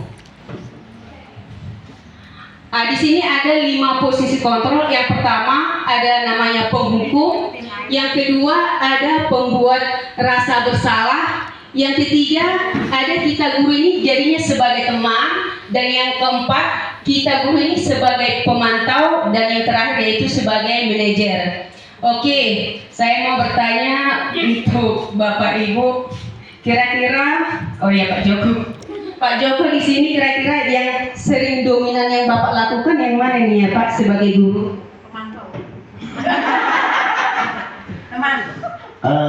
Di semua sisi kadang saya berada di semua sisi. Ada satu sisi kadang saya sebagai penghukum, ada kadang tidak bisa terlepas dari kadang kita membuat rasa bersalah, kadang kita juga berlaku sebagai teman. Tergantung situasinya. Tapi memang posisi terbaik itu ya manajer sebenarnya. Itu juga. Baik, terima kasih Pak Joko. Oke, tadi Bu Erna sudah ya. Sekarang selaku guru BK, oke Bu Ani, posisi Ibu yang sering di sini sebagai apa Bu? Terima kasih Bu Mai. Sama seperti Pak Joko, saya sering lima-limanya. Dan saya apabila itu tadi kalau yang Bu Farah bilang guru punya masalah dari rumah tadi, itu biasanya saya menjadi penghukum gitu. Cuma jarang. Saya sih lebih ke teman, biasanya anak-anak lebih curhatnya itu sebagai teman. Pembantu juga sering, karena sering minta ini minta itu. Dia sampai celana koyak pun saya yang menjadikan. Manajer juga seringlah mengarahkan siswa bilang, Bu, misalnya saya dengan nilai seperti ini, atau Bu, saya maunya saya sekolahnya di sini, tapi saya inginnya di sini, kayak gitu. Saya juga mengarahkan.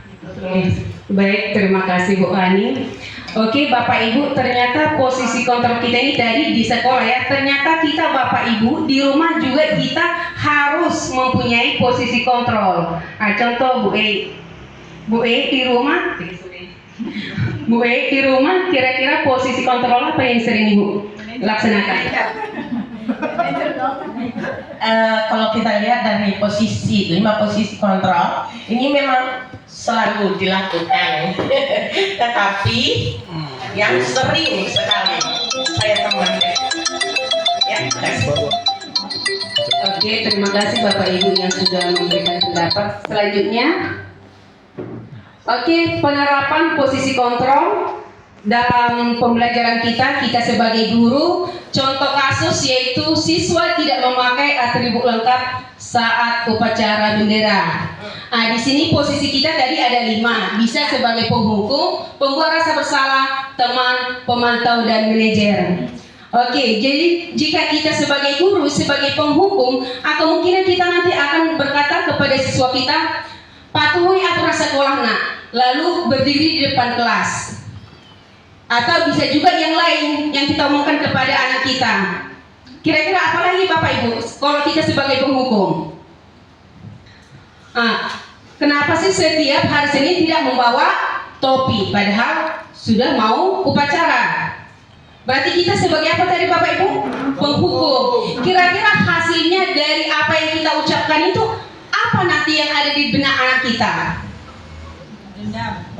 Ya betul, maka anak kita nanti akan mendendam. Oh iya tadi Bu Mei marah-marah. Oh iya nanti ya pas pulang sekolah siap-siap. Oh iya motornya akan saya. Kemungkinan besar anak kita akan berpikiran seperti itu jika kita berada di posisi seorang penghukum.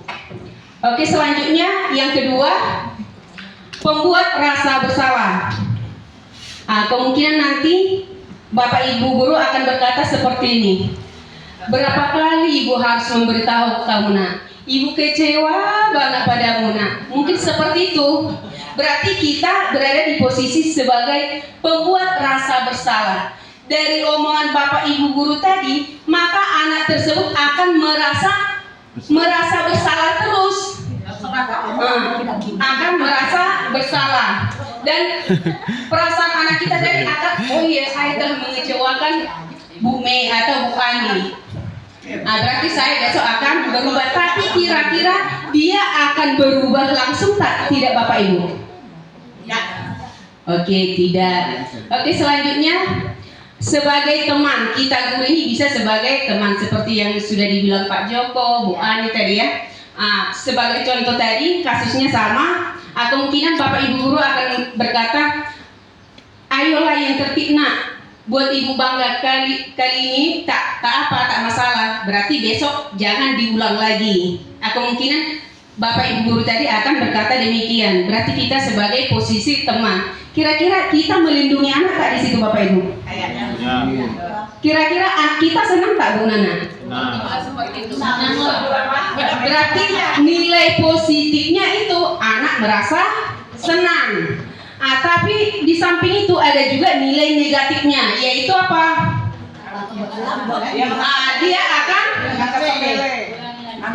anggap sepele, akan mengulangi lagi. Terus apa lagi? Oh iya, kalau ada Bu Diana, oh iya bisa aja lewat nanti nggak apa-apa. Tapi ketika bukan Bu Diana sebagai piket, maka dia akan kena hukuman lagi. Ya Bapak Ibu. Oke, yang keempat yaitu sebagai pemantau. Nah, ini naik satu tingkat. Maaf.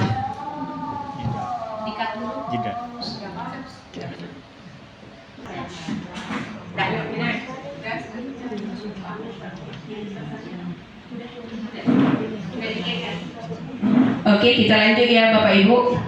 Oke, yang keempat yaitu kita sebagai guru di sini sebagai pemantau. Kemungkinan nanti kita sebagai pemantau, maka kita akan berkata kepada anak kita, "Nak, kamu sudah melanggar. Apa peraturan dan konsekuensinya?" Peraturan sekolah kita ya Bapak Ibu sudah ada, kira-kira anak kita ini nanti akan mengetahui apa konsekuensinya. Dari sini, dari hasilnya ini, maka murid tadi akan memahami konsekuensi dari apa yang sudah dilakukan, yaitu tidak memakai atribut lengkap saat upacara bendera. Oke, yang terakhir yaitu posisi kita sebagai guru, yaitu sebagai manajer. Jika kita sebagai manajer, maka kemungkinan nanti pertanyaan dari Bapak Ibu guru akan seperti ini. Apakah kamu tahu kesalahanmu? Kira-kira bagaimana cara memperbaiki kesalahanmu ini, nak? Maka si anak tersebut kira-kira Bapak Ibu, apakah akan merenung apa yang sudah dilakukan dia? Halo Bapak Ibu. Maka nanti anak kita ini akan menjadi anak yang bertanggung jawab karena solusinya dari dalam diri sendiri, bukan dari orang lain. Oh iya, kalau peraturan berarti ada konsekuensinya. Itu namanya motivasi ekstrinsik. Tapi ini nanti motivasinya dari dalam diri anak tersebut, ya. Dan ini yang akan kita harapkan. Selanjutnya, sebagai contoh kasus di sini, Ibu Dani sedang menjelaskan pelajaran bahasa Inggris di depan papan tulis. Namun, beliau memperhatikan bahwa Fajar malah tidur-tiduran dan tampak acuh tak acuh pada pelajarannya. Fajar, coba jawab pertanyaan nomor 3. Maju ke depan dan kerjakan di depan papan tulis. Fajar pun tampak malas-malasan maju ke depan, dan sesampainya di depan papan tulis, Fajar hanya terdiam terpaku sambil memegang buku bahasa Inggrisnya dan memainkan spidol di tangannya. Ayo Fajar, makanya jangan tidur-tiduran. Lain kali perhatikan. Sudah sana, duduk kembali. Kira-kira siapa yang bisa? Fajar pun kembali duduk di bangkunya. Hal seperti ini sudah seringkali terjadi pada Fajar. Seperti tidak memperhatikan, acuh tak acuh, dan nilai-nilainya pun tidak terlalu baik untuk pelajaran bahasa Inggris. Pada saat ditegur oleh Ibu Dani, Fajar hanya menjawab, "Tidak tahu, Bu." Ibu Dani pun menjawab lirih, "Gimana kamu Fajar? Kamu tidak kasihan sama ibu ya? Ibu sudah capek-capek mengajarkan kamu. Tidak kasihan sama ibu." Dan Fajar pun diam membisu. Oke, ini ada kasus. Mari sama-sama Bapak Ibu kita jawab dulu pertanyaan ini. Kebetulan tadi mengenai posisi kontrol sudah saya jelaskan tadi. Kira-kira di sini posisi kontrol apa yang diambil oleh Ibu Dani dalam pendekatan kepada Fajar? Tadi ada 5. Kira-kira Bu Daninya di sini sebagai apa? Oke, di sebelah kanan pembuat rasa bersalah, di sebelah kiri bagaimana? Oke, pembuat rasa bersalah. Kira-kira dari perkataan yang mana Bapak Ibu?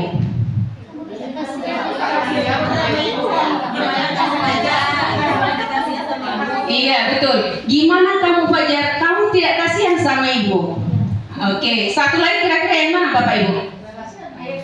Iya, betul. Ayo Fajar, makanya jangan tidur-tiduran. Ya. Oke, yang kedua, membaca sikap Fajar, kira-kira kebutuhan dasar apa yang diperlukan oleh Fajar? Tadi kita sudah belajar 5 kebutuhan dasar manusia. Kasih sayang. Oke, coba Pak Adon. Iya, kebutuhan kasih sayang. Kira-kira apa lagi? Iya, berarti si Fajar ini pengen kesenangan. Kebutuhan kesenangannya itu kurang. Baru apa lagi kira-kira? Iya, betul, kebebasan. Mantap. Oke, selanjutnya Bila mana Ibu Dani mengambil posisi pemantau. Tadi ada yang benar sebagai posisi pemantau ya. Di antara kita ini sudah melaksanakannya. Apa yang akan dilakukan atau dikatakan olehnya? Kira-kira pernyataannya seperti apa? Tadi kan posisi Bu Dani di sini sebagai pembuat rasa bersalah. Nah, kira-kira jika Bu Daninya sebagai pemantau, kira-kira pernyataan seperti apa? Coba Bu Rosi. Kalau sebagai pemantau. Sebagai pemantau mungkin dia akan mengatakan beberapa kali pelajaran Ibu, kamu Ibu perhatikan sudah banyak tidur. Kira-kira seperti itu. Bu Tina, coba. Kira-kira seperti apa pernyataan? Ada kapan kita jadi kayak gitu? Iya. Ngomongnya Ya mungkin nggak jauh beda juga dengan apa Bu Rosli ya. Selama ini Ibu lihat, Ibu perhatikan kok kamu kerjanya tidur-tiduran, misalnya malas-malasan. Baru nanti ditanya ada apa nak? Biasanya saya seperti itu. Biasanya. Kalau saya enggak. Kalau saya udah capek dengan jari gitu. Saya enggak.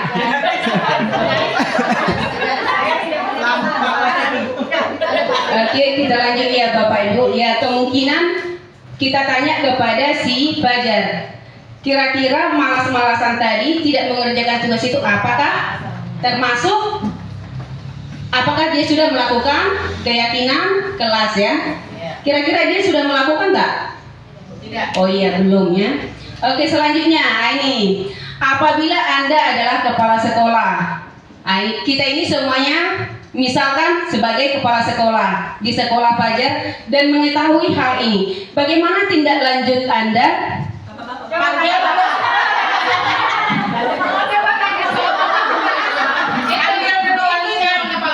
Oh iya, ini sebagai calon kepala sekolah.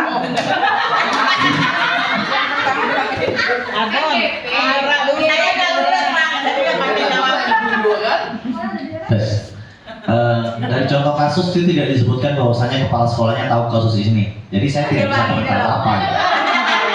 Pertama, kalau untuk mengetahui kasus ini pasti dia harus konsultasi dengan Bu Daninya dulu. Tanya dari Bu Daninya. Karena Bu Daninya belum ada ngomong kan di dalam tes nggak ada gitu. Tidak ada melaporkan ke sana, jadi nggak bisa dikasih alasan apa gitu. Kemudian ya pertama, ketika ini belum selesai dengan Bu Daninya, selesaikan dengan Bu Daninya dulu. Ini belum sampai ke ranah kepala sekolah. Sebelum sampai kepala sekolah. Tapi kalau memang sudah tidak selesai sama Bu Dani dan Bu Daninya melapor ke kepala sekolah, maka memang kepala sekolah itu memang harus mengonfirmasi kebenaran kasusnya ini.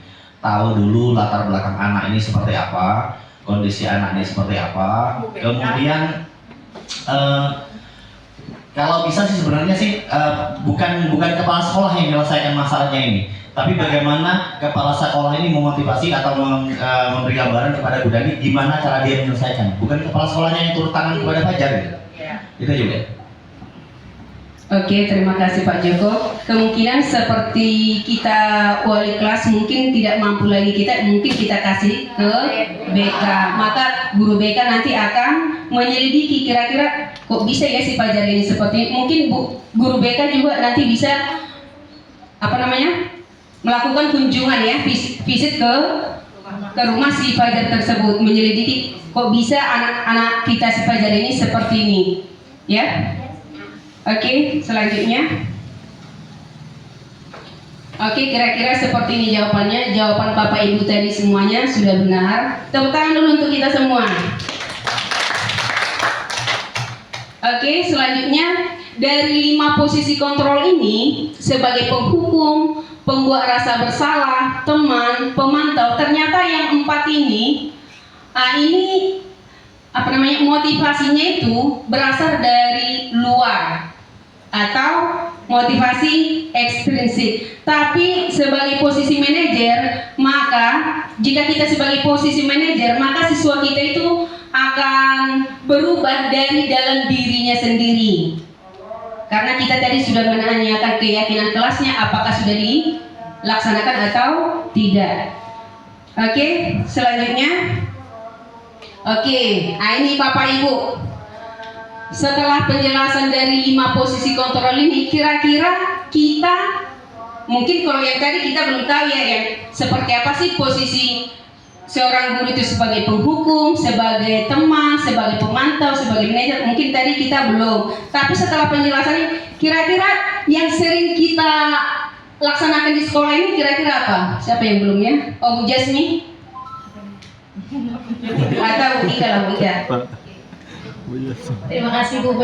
Kalau untuk saya, setelah saya lihat-lihat, saya lebih sering kepada pembuat rasa bersalah mungkin ya. Karena kalau anak bising apa selalu bilang, kalian tak kasihan sama ibu ya, udah capek-capek menerangkan tapi tetap nggak mau mendengarkan. Ya nggak tahu kalau yang lain. Terima kasih. Yang belum mengeluarkan suara, oh Mem. Mem. Oh, Bu Rizky. Diana untuk Saya sebagai Oke, terima kasih kalau Bu Rizky tadi sebagai teman. Oke, setelah inilah tujuan kami mendiseminasikan tentang budaya positif. Jadi harapan kita, ini pertanyaan yang terakhir. Harapan kita posisi kontrol yang mana Bapak Ibu setelah mempelajari ini? Manajer. Mungkin untuk melakukan ini Bapak Ibu untuk menerapkannya mungkin agak susah. Tapi kita mari sama-sama belajar untuk berubah, memperbaiki diri kita ya Bapak Ibu, karena kita ini ternyata masih banyak kurangnya, masih banyak kesalahan mungkin yang kita laksanakan ya Bapak Ibu. Jadi mari kita belajar bersama-sama, bergerak bersama untuk melakukan kita sebagai posisi manajer. Siap ya Bapak Ibu? Oke, selanjutnya kita masuk ke segitiga restitusi. Sebelumnya, restitusi itu yaitu proses menciptakan kondisi bagi murid untuk memperbaiki kesalahan, sehingga mereka bisa kembali pada kelompok mereka dengan karakter yang lebih kuat. Ini menurut Gosen tahun 2004. Selanjutnya, ciri-ciri restitusi itu seperti apa? Yang pertama, bukan menebus kesalahan, namun dia belajar dari kesalahan. Yang kedua, memperbaiki hubungan. Yang ketiga, tawaran bukan paksaan. Ya, tawaran bukan paksaan. Yang keempat, menuntun untuk melihat ke dalam diri. Yang kelima, mencari kebutuhan dasar yang mendasari tindakan. Selanjutnya yaitu restitusi diri ini cara yang paling baik. Setelah kita mempelajarinya, ternyata restitusi ini adalah cara yang paling baik. Terus fokus pada karakter bukan tindakan. Selanjutnya fokus pada solusi. Dan yang terakhir yaitu mengembalikan murid yang berbuat salah pada kelompoknya. Ini tadi Bu Amel sudah menerangkan tentang hukuman dan konsekuensi. Sekarang kita bandingkan tiga-tiganya. Kira-kira berbeda tidak Bapak Ibu? Sangat berbeda ya. Jika kita tadi sebagai penghukum, di kasus siswa sering tidak mengerjakan PR, guru menghukum siswa tersebut hormat bendera selama 10 menit. Itu adalah contoh sebagai penghukum. Kira-kira gurunya nanti bagaimana, Nak? Guru menjadi marah dan murid kira-kira bagaimana? Apakah dapat menerimanya? Tidak, mungkin siswanya nanti akan menjadi merasa takut. Selanjutnya konsekuensi. Konsekuensi ini guru memberikan konsekuensi untuk mengerjakan PR-nya saat istirahat atau dikerjakan sebanyak 3 kali lipat. Kira-kira ada tak hukuman juga di sini Bapak Ibu? 5 kali ya. Oke, selanjutnya guru tegas dan siswa menghormati peraturan. Ya, selanjutnya restitusi. Guru menanyakan keyakinan kelas. Kita tanyakanlah kira-kira ini siswanya si Jaris. Jaris, keyakinan Jaris tidak mengerjakan PR. Keyakinan kelas apa yang sudah kamu langgar Jaris? Bisa seperti itu ya. Maka nanti Jaris akan berkata kira-kira keyakinan kelas termasuk yang mana ini Bapak Ibu? Berarti tidak disiplin ya, tidak disiplin dalam mengerjakan tugas. Jadi sekarang saya nggak tahu keyakinan kelas. Oke, selanjutnya Bapak Ibu, maka guru nanti akan terbuka dan siswa akan menghormati dirinya dan orang lain. Maka nanti si jari sini akan ada dalam dirinya. Oh iya, ini perbuatan yang saya lakukan ini adalah salah. Berarti bagaimana untuk memperbaikinya? Maka keyakinan kelas tadi kita tekankan lagi. Ya Bapak Ibu. Biar tak merasa salah. Oke, ini segitiga restitusi. Langkahnya ada 3. Yang pertama, menstabilkan identitas. Dalam menstabilkan identitas ini, contoh, setiap orang pasti pernah melakukan kesalahan. Ya, kita pernah salah Bapak Ibu? Terus kamu bukan satu-satunya yang pernah melakukan ini. Ini yang akan kita bilang ke Jaris. Itu dalam menstabilkan identitas. Yang kedua, kita akan memvalidasikan tindakan yang salah yang dilakukan oleh Jaris tadi. Ya, dengan cara apa? Kamu tentu punya alasan mengapa kamu tidak mengerjakan PR tadi ya Bapak Ibu.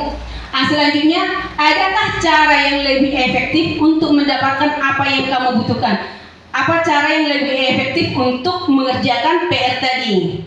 Itu tadi validasi tindakan. Yang ketiga yaitu menanyakan keyakinan kelas. Keyakinan kelas apa yang telah yang kita sepakati? Kita tanyakan kepada Jaris tersebut ya. Terus yang berikutnya, kamu ingin menjadi orang yang seperti apa? Jadi nanti setelah kita bertanya seperti itu, dia akan mengungkapkan dari dalam dirinya dan untuk berusaha untuk berubah. Jadi hanya 3 aja. 1. Menstabilkan identitas. 2. Memvalidasi tindakan yang salah. 3. Menanyakan keyakinan. Oke, kebetulan ini ada percakapan. Minta tolong yang tak pakai kacamata lah ya, berarti Bu Diana. Bu Diana ini sebagai Jin, saya sebagai Bu Mei. Ya. Ayo berdrama. Kelihatan kan? Ekspresinya. Kelihatan. Oke. Selamat pagi, Jin. Pagi juga, Bu. Bagaimana kabarmu hari ini, Nak? Sehat, Bu. Jin, tadi Ibu dengar laporan dari ketua kelas. Kamu habis bertengkar dengan Ovi ya? Iya, Bu. Habis kesel sih. Mengapa kesal, Nak? Ovi terus-menerus mencontek hasil pekerjaan saya, Bu. Bukan hanya PR tugas, juga ikut dicontek. Oh, begitu. Wajarlah marah dan kesal. Jika Ibu di posisi kamu, Jin, maka Ibu juga akan berbuat hal yang sama. Lalu, apa yang kamu lakukan terhadap Ovi? Saya marah-marah, Bu. Saya maki-maki Ovi dan tanpa sadar saya menggebrak mejanya, Bu. Oh, begitu. Pasti kamu berbuat begitu, ada alasannya kan, Nak? Iyalah, Bu. Masa saya diam aja? Kan saya sudah susah payah mengerjakannya, tetapi Ovi hanya mencontek dan tidak mau berusaha sendiri. Iya, kamu wajar marah karena tidak rela pekerjaanmu dicontek begitu saja oleh Ovi ataupun orang lain. Ibu sangat menghargai tindakan kamu yang tidak berbuat lebih buruk dari apa yang kamu laksanakan, itu memukul ataupun berkata kasar. Iya, Bu. Sekarang coba kita pikirkan, kira-kira tindakanmu ini sampai menggebrak meja, apakah menurut kamu sesuai dengan keyakinan kelas yang kita sepakati? Tidak, Bu. Menurut kamu, keyakinan kelas apa yang sudah kamu langgar? Saling menghormati antar teman, Bu. Iya, betul. Saling menghormati antar teman dan tidak berkata kasar itu penting tidak untuk kamu? Penting lah, Bu. Baik, jika menurut kamu itu penting, jadi keyakinan kelas apa yang harus kamu lakukan pada saat sedang marah? Harus lebih sabar, Bu. Kamu bersedia memperbaiki masalahmu itu? Bersedia, Bu. Apa yang akan kamu lakukan untuk memperbaiki masalah ini? Saya harus selalu bersabar dan menahan amarah saya. Jika ada yang mencontek saya, akan melaporkan kepada kepada guru mata pelajaran atau wali kelas saya, Bu.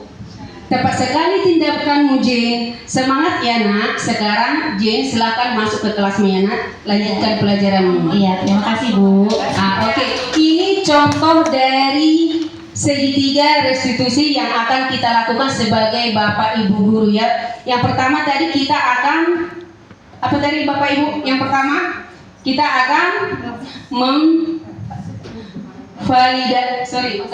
menstabilkan identitas. Yang kedua memvalidasi tindakan yang salah. Dan yang ketiga bagaimana Bapak Ibu? Menanyakan keyakinan. Ini yang tadi, ini contoh kasus yang kedua.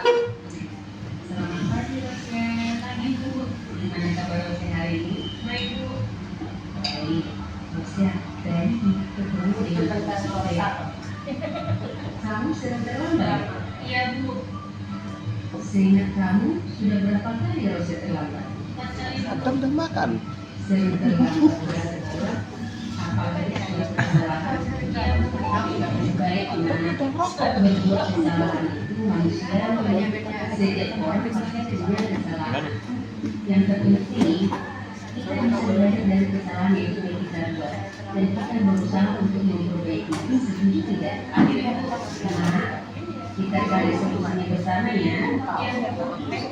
Rosia sering datang terlambat pasti punya alasannya. Mengapa Rosia sering datang terlambat? Saya sering begadang sampai tidur. Kamu tahu keyakinan yang sudah kita sepakati. Kalau kamu datang terlambat ke sekolah, apakah sesuai dengan kesepakatan yang sudah kita buat? Tidak, Bu. Menurut kamu, kesepakatan atau keyakinan kelas apa yang sudah kamu langgar? Dari Zoom. Menurut kamu, disiplin itu penting untuk kehidupan. Tunggu. Betul. Menghargai waktu itu penting dan sangat bermanfaat bagi kita. Seperti dapat menghargai orang lain kita.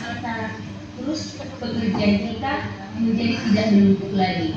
Dan kita juga dapat melatih rasa kepedulian kita.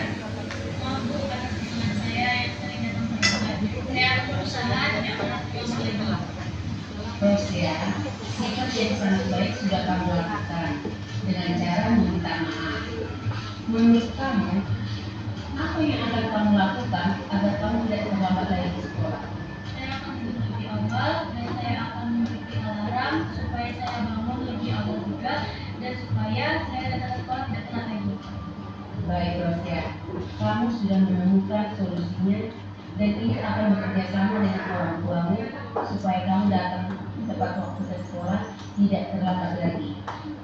Sekarang Rosia silakan kembali ke kelasmu, lanjutkan pelajaranmu. Oke, dari kasus yang kedua Bapak Ibu sudah kita perhatikan Rosia tadi, maka dari diri Rosia sendiri ya untuk menyatakan bahwa dia akan apa tadi Bapak Ibu? Iya, akan memperbaiki kesalahannya dengan cara apa Bapak Ibu tadi? Iya, memasang alarm. Yang kedua apa Bapak Ibu? Akan datang lebih awal. Itulah yang akan kita harapkan. Oke, jadi dalam penerapan program disiplin positif ini, hendaknya kita sebagai guru memiliki standar kepribadian, profesional dan sosial yang baik. Jadi guru diharapkan di sini mampu merefleksi pada posisi kontrol saat ini. Bagaimana dirinya sebagai seorang among atau posisi manajer yang menuntun murid-murid menjadi insan yang mandiri, merdeka, dan bertanggung jawab. Dan dalam penyelesaian masalah, hendaknya kita sebagai guru menyelesaikan masalah itu dengan menggunakan segitiga restitusi. Itu aja yang dapat kami sampaikan. Semoga apa yang kami sampaikan bertiga tadi dapat kita terapkan dalam pembelajaran kita di sekolah. Terima kasih. Saya kembalikan kepada Bu Seri. Oh iya, sebelumnya tunggu dulu ya Bapak Ibu. Sebelumnya kita ice breaking dulu Bapak Ibu, silakan berdiri.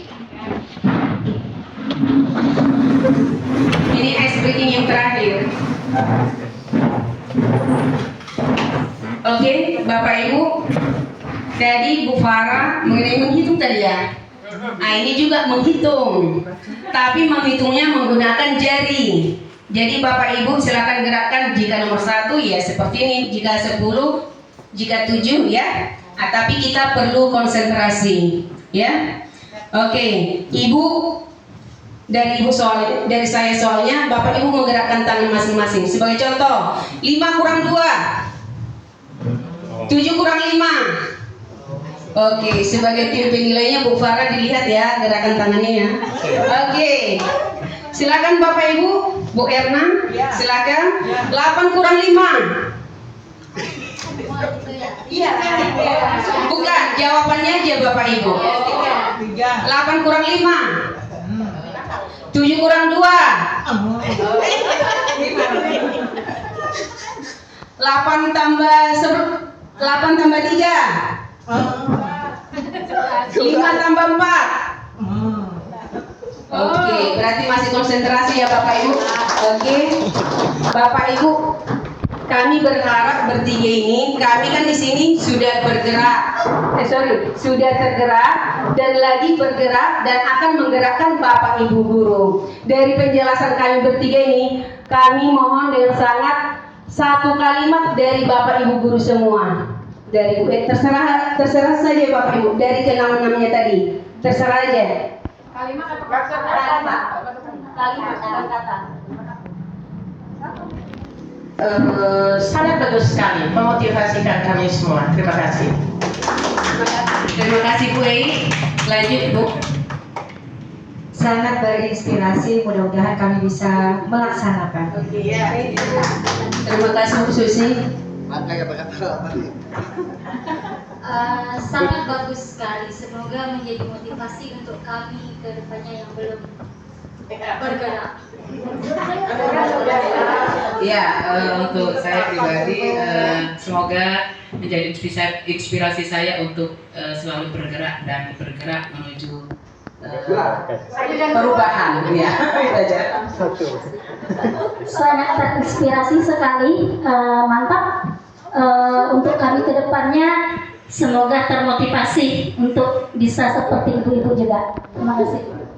Terima kasih. Maksud saya di sini bukan penilaian terhadap kalian bertiga ya Bapak Ibu, tapi tentang materi yang sudah kami sampaikan. Apakah Bapak Ibu mendukung? Jadi harapan kami di sini Bapak Ibu guru ikut bergerak dan akan menggerakkan itu. Jadi kita ini semuanya adalah guru penggerak, ya. Oke, lanjut. Terima kasih dari materi yang sudah disampaikan oleh ketiga kawan tadi, sungguh sangat menginspirasi sekali. Mudah-mudahan kita semua termasuk saya bisa sama-sama ikut bergerak dan tergerakkan. Terima kasih kepada ibu yang bertiga tadi, support bagi saya walaupun saya udah tua.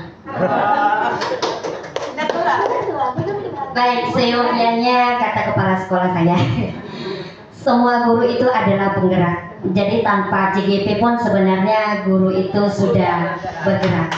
Materi yang diberikan sangat menginspirasi saya. Mudah-mudahan saya selalu terinspirasi dengan ini. Dan pesan saya kepada sahabat-sahabat saya bertiga, tetaplah melanjutkan apa yang Anda sudah dapat. Tentu kalau setiap guru penggerak sudah menggerakkan sesuai dengan yang Anda peroleh, saya yakin dan percaya setiap sekolah pasti jauh lebih maju. Terima kasih. Bu Amel, Kak Farah bergerak. Sama-sama bergerak gitu ya Bu. Oke, terima kasih Bu Nana. Baik, dari materi yang diberikan inspirasi sekali. Semoga kita semua yang belum tergerakkan dan segera tergerakkan. Lanjut Pak Fadol.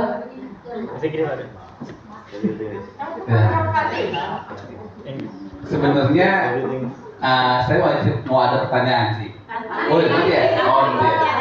Jadi kalau menurut saya dari budaya positif ini yang disampaikan oleh ketiga guru hebat di depan saya ini sangat luar biasa pemaparannya, tapi masih ada kejanggalan pribadi saya dalam budaya positif ini. Mungkin nanti selebihnya saya akan kasih pertanyaan sehingga saya puas nih dengan apa yang sudah tersusun di CGP ini dengan budaya positif.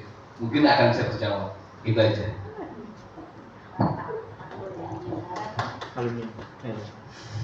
Alumni bergerak dan menggerakkan. Materinya bermanfaat, memberi kami guru merefleksi diri, karena kadang-kadang kita merasa benar apa yang kita putuskan, apa yang kita lakukan kepada siswa. Ternyata masih banyak kekurangan yang harus kita benahi. Terima kasih. Terima kasih Pak Adi. Lanjut Bu Erna. Ya. Sedikit aja Bu. Ya, terima kasih Bu atas ketiga pemateri hari ini. Jujur, ini ayo kita sama-sama sebagai guru berusaha merubah dulu diri kita. Karena saya yakin kita ini dari kita dulu. Kalau kita sudah berubah, insya Allah anak kita itu mencontoh kita. Jadi walaupun susah sebenarnya Bu, tapi ayo kita berusaha. Karena untuk menjadi yang tidak pemarah kata Bu Farah tadi itu butuh proses sepertinya, ya, tergantung dengan situasi lah. Oh, satu lagi, sebelum kita terapkan ke anak didik kita, ada baiknya dari materi ini, budaya positif ini untuk kita dulu kalangan guru-guru, ke dalamnya dulu, perbaiki dulu kita, hubungan kita, insya Allah lah akan berdampak kepada anak murid kita juga. Sekian, terima kasih. Terima kasih, materi yang bermanfaat dan siap menuju perubahan. Iya. Oke, selanjutnya kepada Bapak Kepala Sekolah.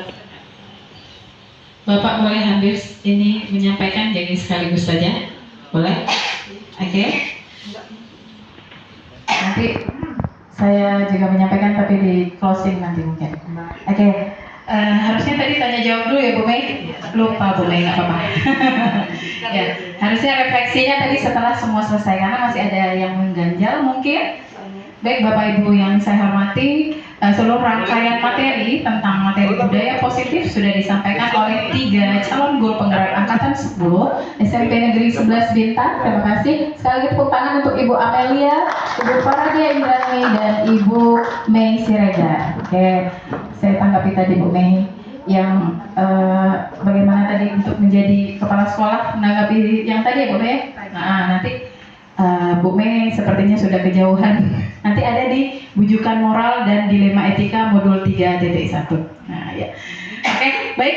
Bapak Ibu saya hormati, mungkin ada pertanyaan atau masukan untuk ketiga pemateri kita dari apa yang sudah disampaikan tentang budaya positif, tentang keyakinan kelas, motivasi eksternal dan internal tadi, intrinsic. Kemudian ada budaya positif tadi ya. Kemudian ada 5 posisi kontrol, kemudian ada keyakinan kelas, lalu apa tadi Bumi? 5 kebutuhan dasar, kemudian yang terakhir ada penerapan segitiga restitusi. Baik Bapak Ibu, saya akan memandu kegiatan kita pada hari ini. Mungkin ada yang ingin mengajukan pertanyaan. Pak Adan tadi? Boleh? Mikrofon di mana? Oke, silakan Pak Adan. Bismillahirrahmanirrahim. Assalamualaikum warahmatullahi wabarakatuh. Waalaikumsalam. Baik, saya mohon izin ingin bertanya karena saya sudah mendengar budaya positif ini ketika Bu Seli menjadi CGP dan saya coba terapin itu di sekelas, dan ketika saya terpilih menjadi pembina OSIS pun saya sempat terapin nih yang udah saya pelajari bersama Bu Seli waktu Bu Seli CGP pertama ya. Lantas pertanyaan saya begini, apakah semua materi yang tadi diberikan dari ada yang jadi penghukum, manajerial dan semacamnya, apakah harus semua anak itu kita samakan? Apakah kita tidak boleh ketika kita berhadapan sama si A kita menjadi penghukum, ketika kita berhadapan sama si B kita jadi manajerial, ketika kita berhadapan sama si A kita menjadi yang bersalah itu? Maksud saya ini pertanyaan, apakah kita harus menerapi semua anak dengan sistem yang sama yang kita pilih yang terbaik? Mungkin dari sini yang terbaik adalah memilih teman, ya kan, sebagai teman, sebagai manajerial. Lantas, ketika kita di lapangan, mohon maaf, kita masuk ke lapangan teknisnya, berhadapan sama, kita sudah cek backgroundnya. Oh, orang tuanya lengkap sekali. Apa yang dikasih sudah ada. Bahkan orang tuanya adalah guru. Bapak Ibu, mungkin Bapak Ibu sudah tahu. Apa yang masalah di situnya? Bukan orang tuanya, bukan ada semacamnya. Dan kenapa dia tinggal? Begitu. Oke, sudah diterapin. Oh, backgroundnya nggak ada masalah. Dia fine, bukan kesusahan. Apapun dikasih. Haruskah kita masuk ke konteks yang namanya itu tadi adalah manajerial? Kita manajerial seperti apa? Gitu. Menurut saya adalah, apakah pertanyaannya adalah gini, apakah setiap anak harus kita masuk menjadi manajerial yang terbaik? Gitu yang pertanyaan. Yang kedua adalah begini. Mohon maaf, bukan saya tidak mengkoreksi. Saya izinkan saya mengkoreksi sedikit. Karena di sini adalah penggerak untuk sekolah kita. Saya dari ketiga ini ingin mendengar kasus yang selama ini tidak diselesaikan dari tahun ke tahun. Contohnya adalah garis anak. Saya rata-rata semua guru merasakan emosi yang sangat puncak di hari Senin. Emosi yang sangat puncak di hari Senin. Seharusnya diawali dengan Senin upacara pagi, tapi kenapa kita harus berteriak? Saya minta solusi dari ketiga ini, mungkin di dalam kasus budaya positif. Nah, apabila mendapatkan solusi, maksud saya, solusi apa yang tepat di sini? Apakah saya menjadi manajerial, hukum dan semacamnya?